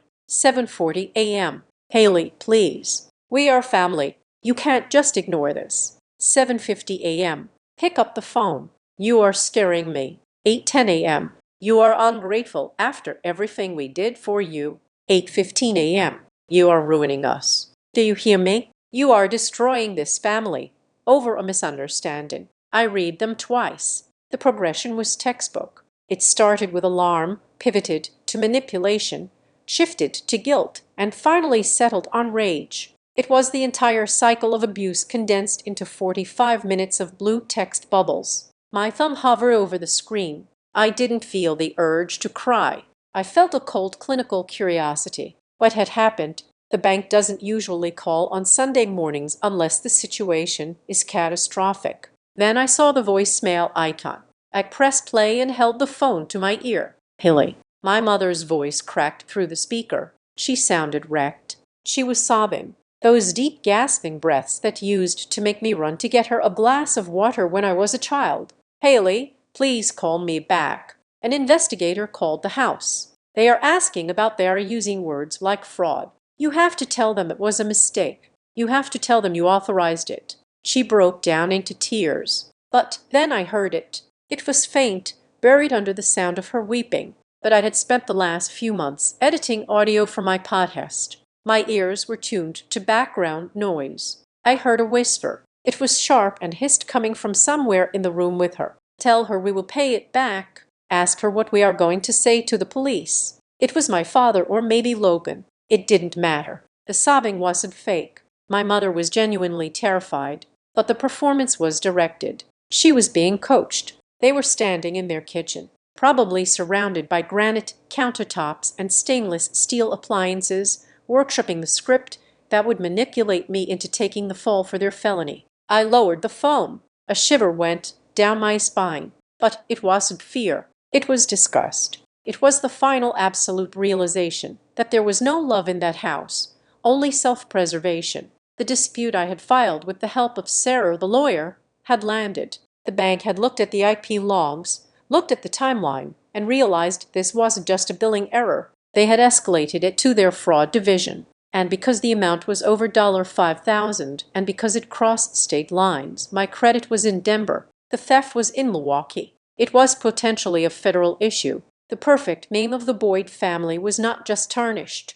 It was on fire. My phone rang in my hand, startling me. The screen flashed Logan. He hadn't called me in 4 months, not since he asked for the password to his cloud storage. I stared at the name. I knew I shouldn't answer. Sarah had told me written communication only, but I needed to hear it. I needed to hear the tone of his voice to confirm what I suspected. I swiped green. I didn't say hello. I just held the phone to my ear and breathed.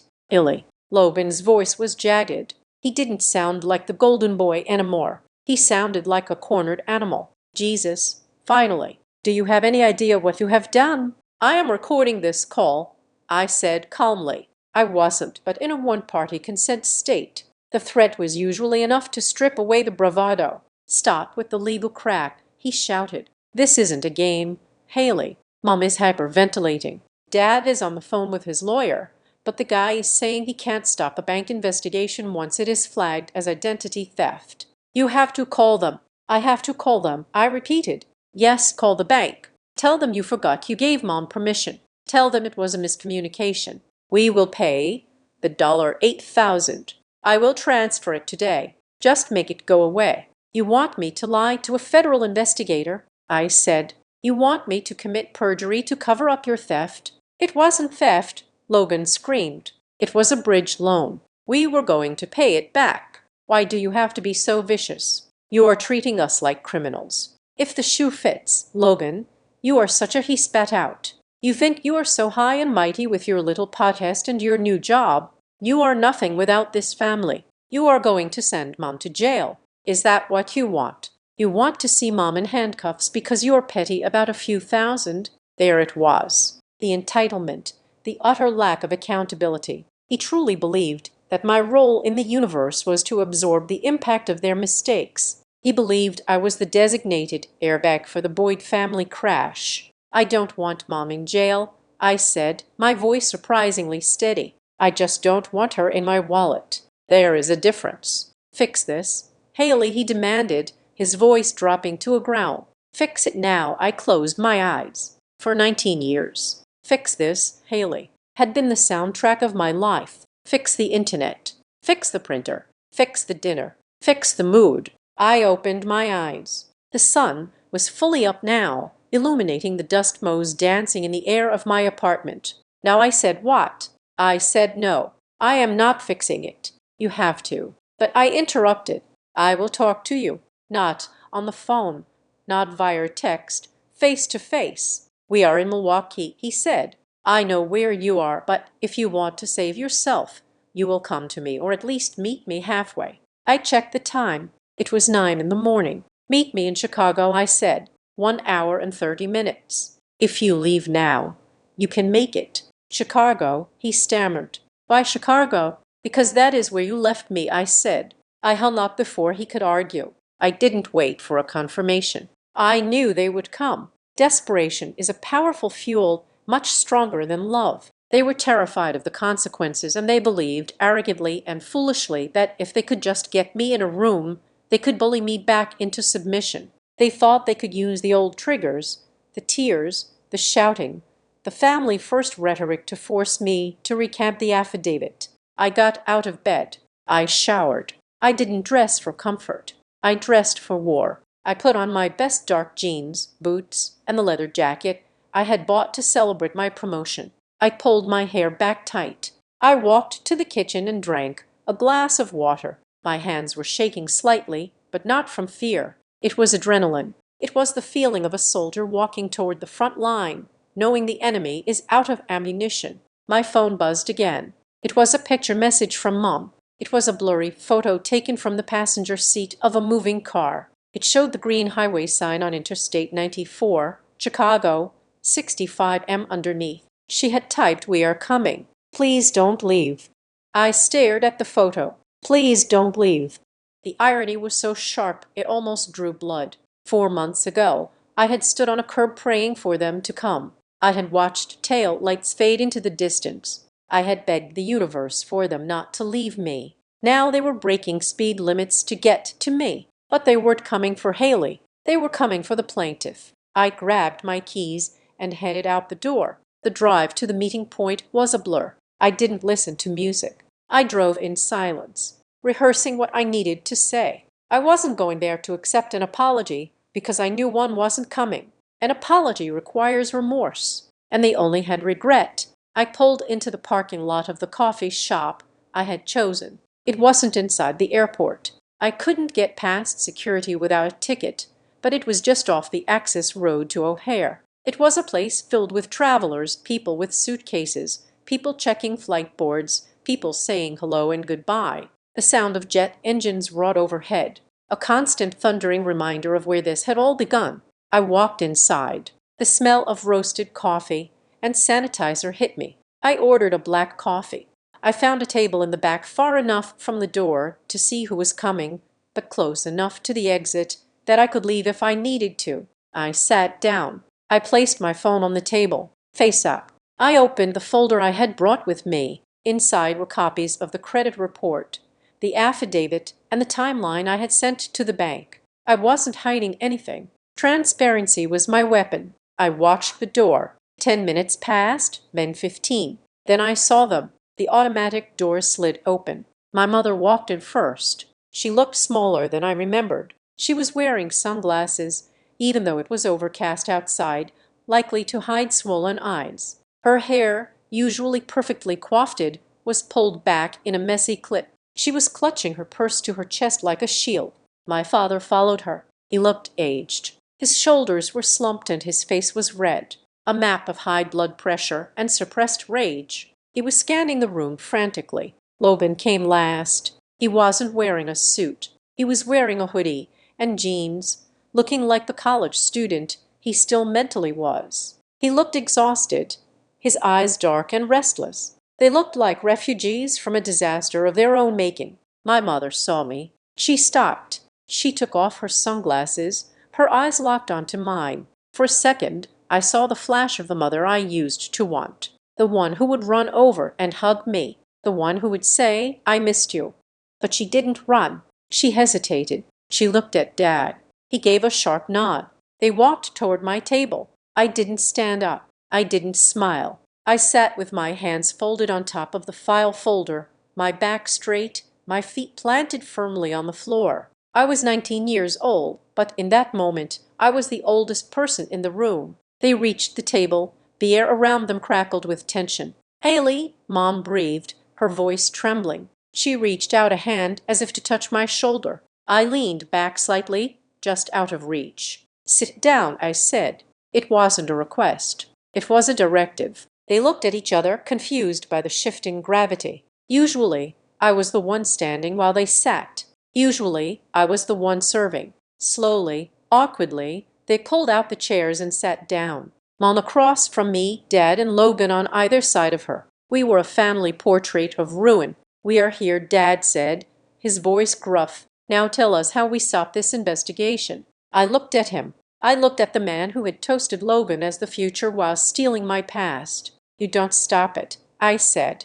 "The train has already left the station. I just brought you here to show you the map of where it is going." I slid the folder across the table. The noise of the airport coffee shop faded into the background. The only thing I could hear was the sound of my own heart beating a steady, victorious rhythm. "I am here," I thought, "and for the first time I am the one driving the car." The folder lay on the table between us like a loaded weapon. My mother, Diane, stared at it, but she was not really seeing the documents. Her eyes were darting around the coffee shop, scanning the faces of strangers, checking for recognition. She looked smaller than I had ever seen her. It was not the shrinking of age or guilt. It was the terrified contraction of a woman who realized she was no longer the protagonist of her own life. She took off her sunglasses slowly, revealing eyes that were rimmed with red. But her makeup was still flawless, even in crisis. Diane Boyd would never be court without her armor. "Haley," she started. Her voice was a low,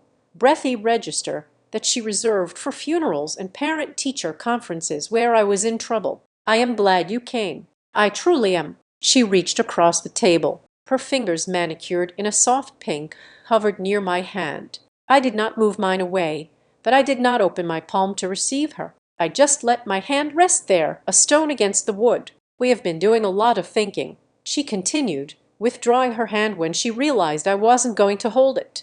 I have been listening to your show, the podcast. I raised an eyebrow. You listened to it. I did, she said. And I want to say I didn't realize you felt that way. I remember some of those events differently. Of course, memory is a tricky thing, but I'm sorry that you felt abandoned. That was never our intention.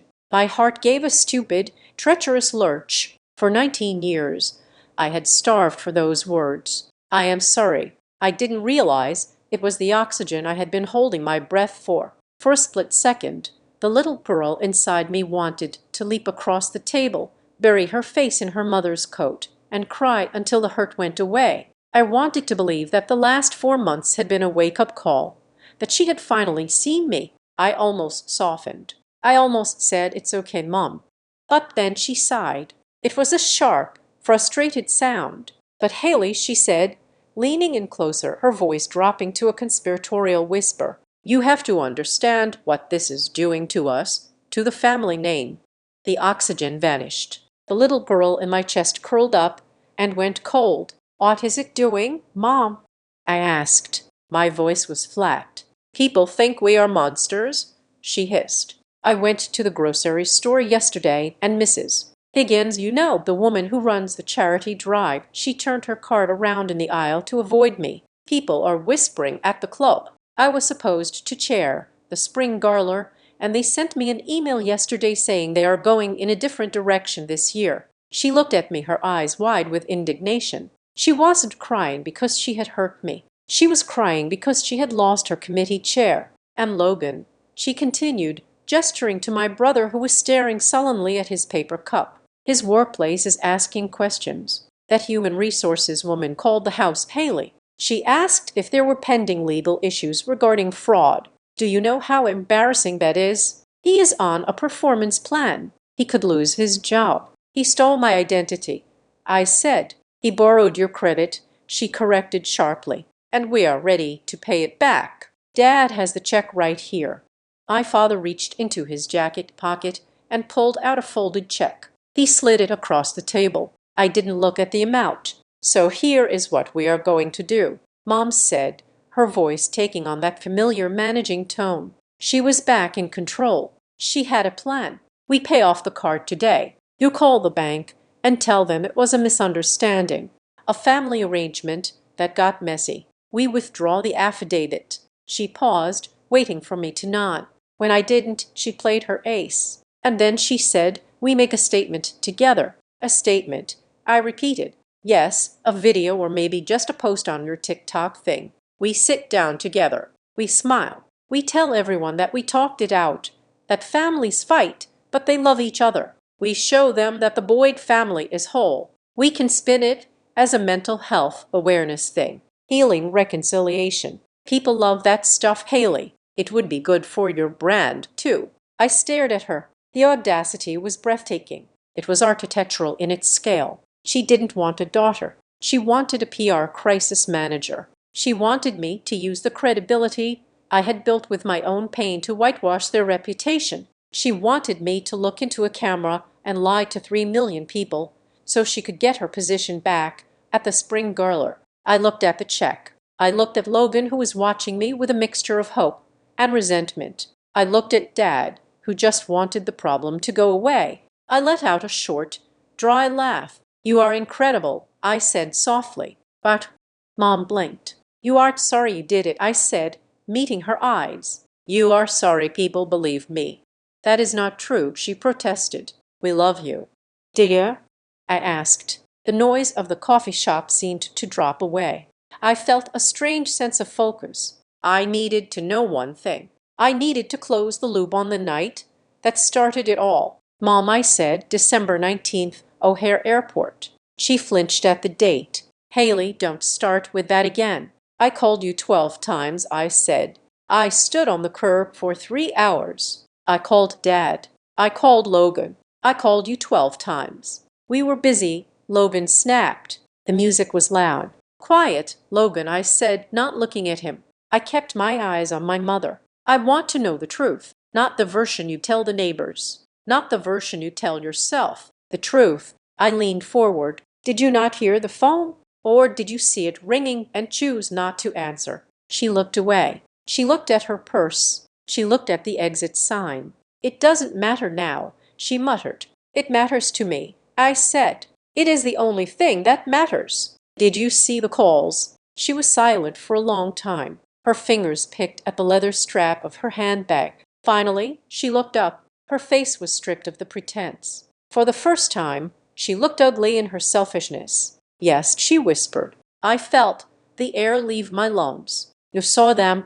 I saw the name on the screen, she said, her voice defensive now, rising in pitch. I saw Haley pop up, but Logan was giving his speech. Everyone was clapping. I was holding a glass of wine. I thought if I answered, I would have to leave. I would have to get in the car. I would miss the toast. I would miss the moment. She shrugged a small, helpless gesture. I just didn't want to leave the celebration. Haley, I thought you could wait. You're always so capable. I thought you would just figure it out. I thought you could wait. There it was, the foundational truth of my existence in their eyes. I was the one who waited. I was the one who could handle the cold while they basked in the warmth. I was the subplot that could be paused so the main character could have his moment. It should have devastated me. It should have broken me right there in the coffee shop. But instead, I felt lighter. The weight of the what if was gone. I wasn't crazy.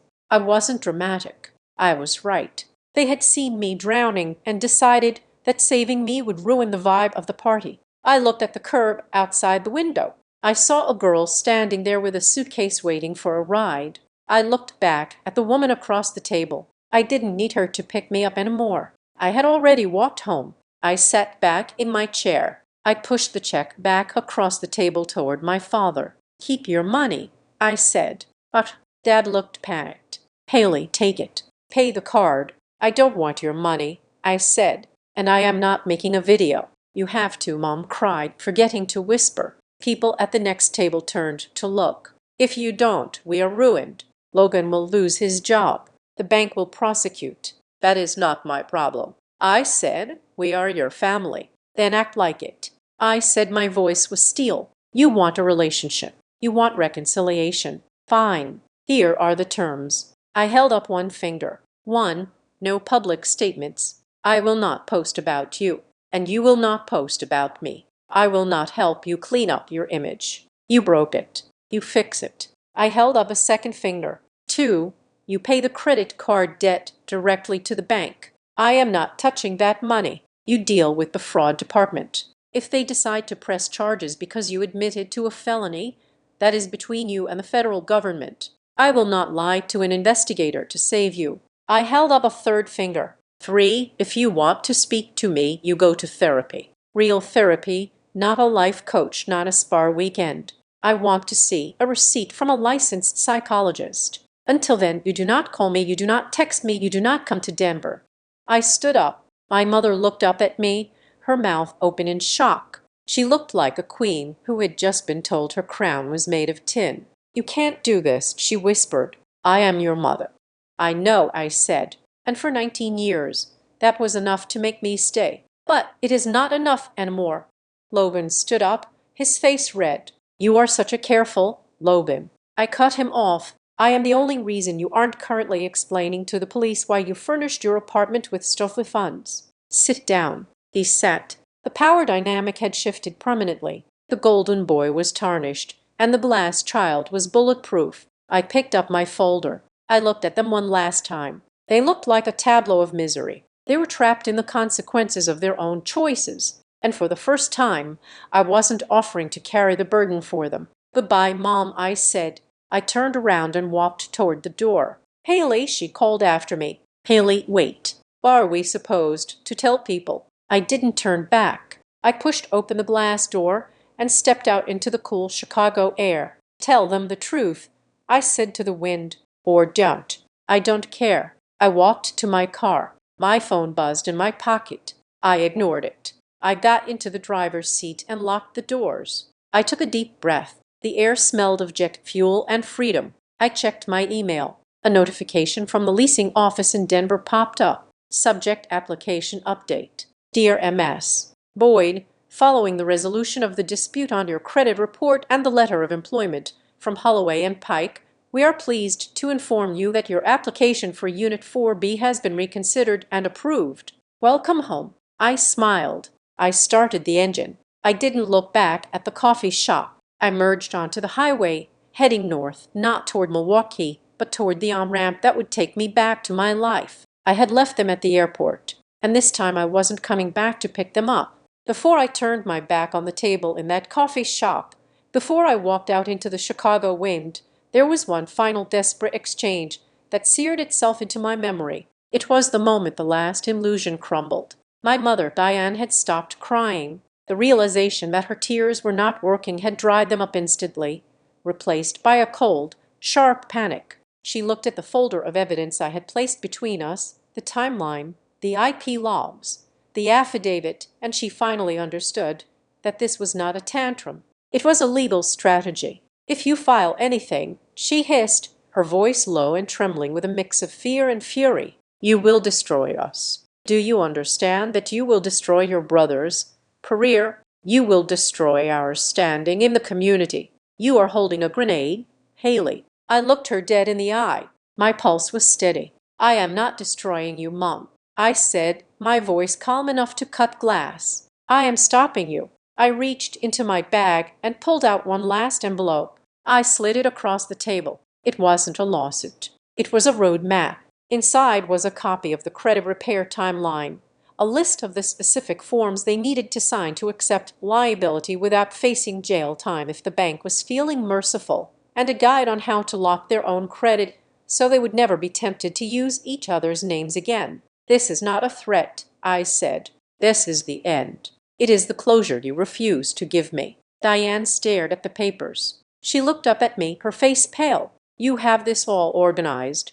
The dates, the laws, the paperwork. She paused, and a look of genuine horror crossed her face. You planned this. You have been planning this whole thing while pretending to be busy with school. I didn't plan it at school. I corrected her. I wrote the first note in a folder called Receipts on the night of December 19th. I wrote it while I was standing on the curb at O'Hare, freezing, watching other fathers pick up their daughters. The mention of the airport hit her like a physical blow. She flinched. Logan, who had been sulking in his hoodie, suddenly slammed his hand on the table. His phone had been buzzing incessantly, work emails, no doubt, asking where the quarterly report was. He glared at me, his eyes wet with the stress of a man who had never learned to swim. You are enjoying this, he spat. You think you are so smart. Just wait until you need something. Wait until you need a cosigner or a reference. You are burning the only bridge you have. He grabbed his phone to call me, a reflex of dominance, trying to force my attention even though I was sitting 3 st away. I watched my own screen light up with his name. Incoming call, Logan. I looked at the screen. I looked at him. I didn't decline the call. I didn't silence it. I pressed the side button and held it down until the screen went black. I turned my phone off completely. It was a small gesture, but it felt like slamming a heavy iron door on a drafty room. I am not your fixer, Logan, I said, standing up. I am not your secret bank, Mom, and I am not your cover story for the neighbors. The bridge isn't burning because I lit a match. It is burning because you never maintained it. I dropped a $20 bill on the table to cover the coffee I hadn't touched. Goodbye, I said. That was when I walked out. That was when I left them sitting in the wreckage of their own expectations. When I got to my car, the silence was absolute. I sat in the driver's seat for a long moment, watching the travelers rush past with their luggage. I waited for the guilt to come. I waited for that familiar crushing sense of obligation to wash over me, telling me to go back inside and fix it. But it didn't come. Instead, my phone, which I had powered back on, chimed with a single email notification.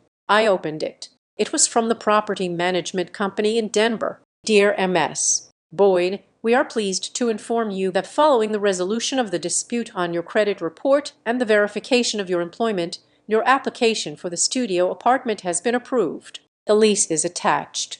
Welcome home. I let out a breath. I felt like I had been holding since December. Welcome home. Not a house where I was a guest. Not a basement where I was hiding. A home. I drove back to Denver that day and the miles felt like a victory lap. I signed the lease digitally at a rest stop in Nebraska. By the time I crossed the Colorado state line, I had mentally arranged the furniture. 2 nights later, I sat in the closet of my new studio apartment. It was empty, save for a mattress on the floor and my desk, but the exposed brick was beautiful, and the air smelled like lavender and autonomy. I set up my microphone. I put on my headphones. I opened the recording software. "Welcome to Missed Calls," I said. My voice was different now. It wasn't the shaky voice of a victim. It was the grounded voice of a survivor. This is the final episode of the airport saga. I didn't name them. I didn't tell the audience about the meeting in the coffee shop or the pathetic way Logan had tried to bully me. I didn't want to humiliate them. That would have been revenge. And revenge is messy. I wanted justice, and justice is clean. I learned something this week. I told the microphone. I learned that you can't save people who are addicted to your help. I learned that saying no is a complete sentence. And most importantly, I learned that the family you are born into is a starting point, not a life sentence. If the foundation is rotten, you don't keep patching the cracks. You build a new house. I uploaded the episode. The reaction was quiet at first, then overwhelming. Thousands of comments poured in, not just cheering for the drama, but thanking me for the permission to let go. I was sitting on my floor reading a comment from a girl in Ohio who had just opened her own bank account when a text message came through. It wasn't a demand. It wasn't a threat. It was from a number I had unblocked only for emergencies. "Mom, I listened to the episode. I understand. I am trying." I stared at the words. "I understand. I am trying." 6 months ago, I would have replied instantly. I would have said, "Thank you, Mom." That is all I wanted. I would have rushed to validate her effort. I would have rewarded the crumb she threw me. But I looked at the time. It was 9:00 in the evening. I'd had work in the morning. I had a yoga class scheduled. I had a life. I didn't type a reply. I didn't leave her on red to be mean. I just put the phone down. I realized that her trying was her journey, not mine. I didn't have to spectate it. I didn't have to cheer for it. I was free to simply exist. The credits of the Boyd family drama had rolled and I had walked out of the theater. 3 months later, the winter snow had melted and the spring air in Chicago was crisp and clean. I was back at O'Hare. I pulled my car up to the curb at Terminal 3, the exact same spot where I had stood with 6% battery. The concrete looked the same. The sliding doors hissed with the same rhythm. The wind still cut through the air, sharp and biting, but everything else was different. I checked my dashboard. My gas tank was full. My phone was charged to 100%. My bank account had a balance that made me feel safe, a number growing steadily in the account named Gate 12. I wasn't here to be picked up. I was here to pick someone up. My best friend from college, a girl named Sarah, who had let me sleep on her couch when I couldn't pay rent, who had brought me soup when I was sick, who had cheered louder than anyone when I got the job, was flying in for the weekend. I watched the doors. A text popped up on my screen. "Sarah, I landed. Walking out now." I typed back, "I am here. Hazard lights are on. Look for the smile." And then I saw her. She came through the doors, wrestling with a duffel bag, looking around frantically. She saw my car. Her face lit up. She dropped her bag and waved. A gesture of pure unburdened joy. I got out of the car. I didn't wait for her to come to me. I walked around the hood and opened the trunk. I looked at the spot on the curb where 19-year-old Haley had stood. I could almost see her there shivering, checking her phone, waiting for a mother who wouldn't come. I wanted to tell her it was going to be okay. I wanted to tell her that the cold was temporary. Sarah ran up to me and threw her arms around my neck. "You are actually here," she laughed. "Right on time." "Always," I said, hugging her back, feeling the warmth of a promise kept. I looked up at the sky. It was a brilliant, endless blue. I wasn't the girl who was forgotten anymore. I was the woman who remembered. I remembered my worth. I remembered my power. And most of all, I remembered that the only person who absolutely had to show up for Haley Boyd was me, and I had finally arrived. Thank you so much for listening to this story. I would love to know where you are tuning in from today. Are you listening on your commute, at the gym, or maybe relaxing at home? Please let me know in the comments below so we can connect. And if you enjoyed Haley's journey, please subscribe to the Azad Revenge Stories channel, like this video, and hit that hype button so this story can reach even more people who might need to hear it. Thanks to everyone.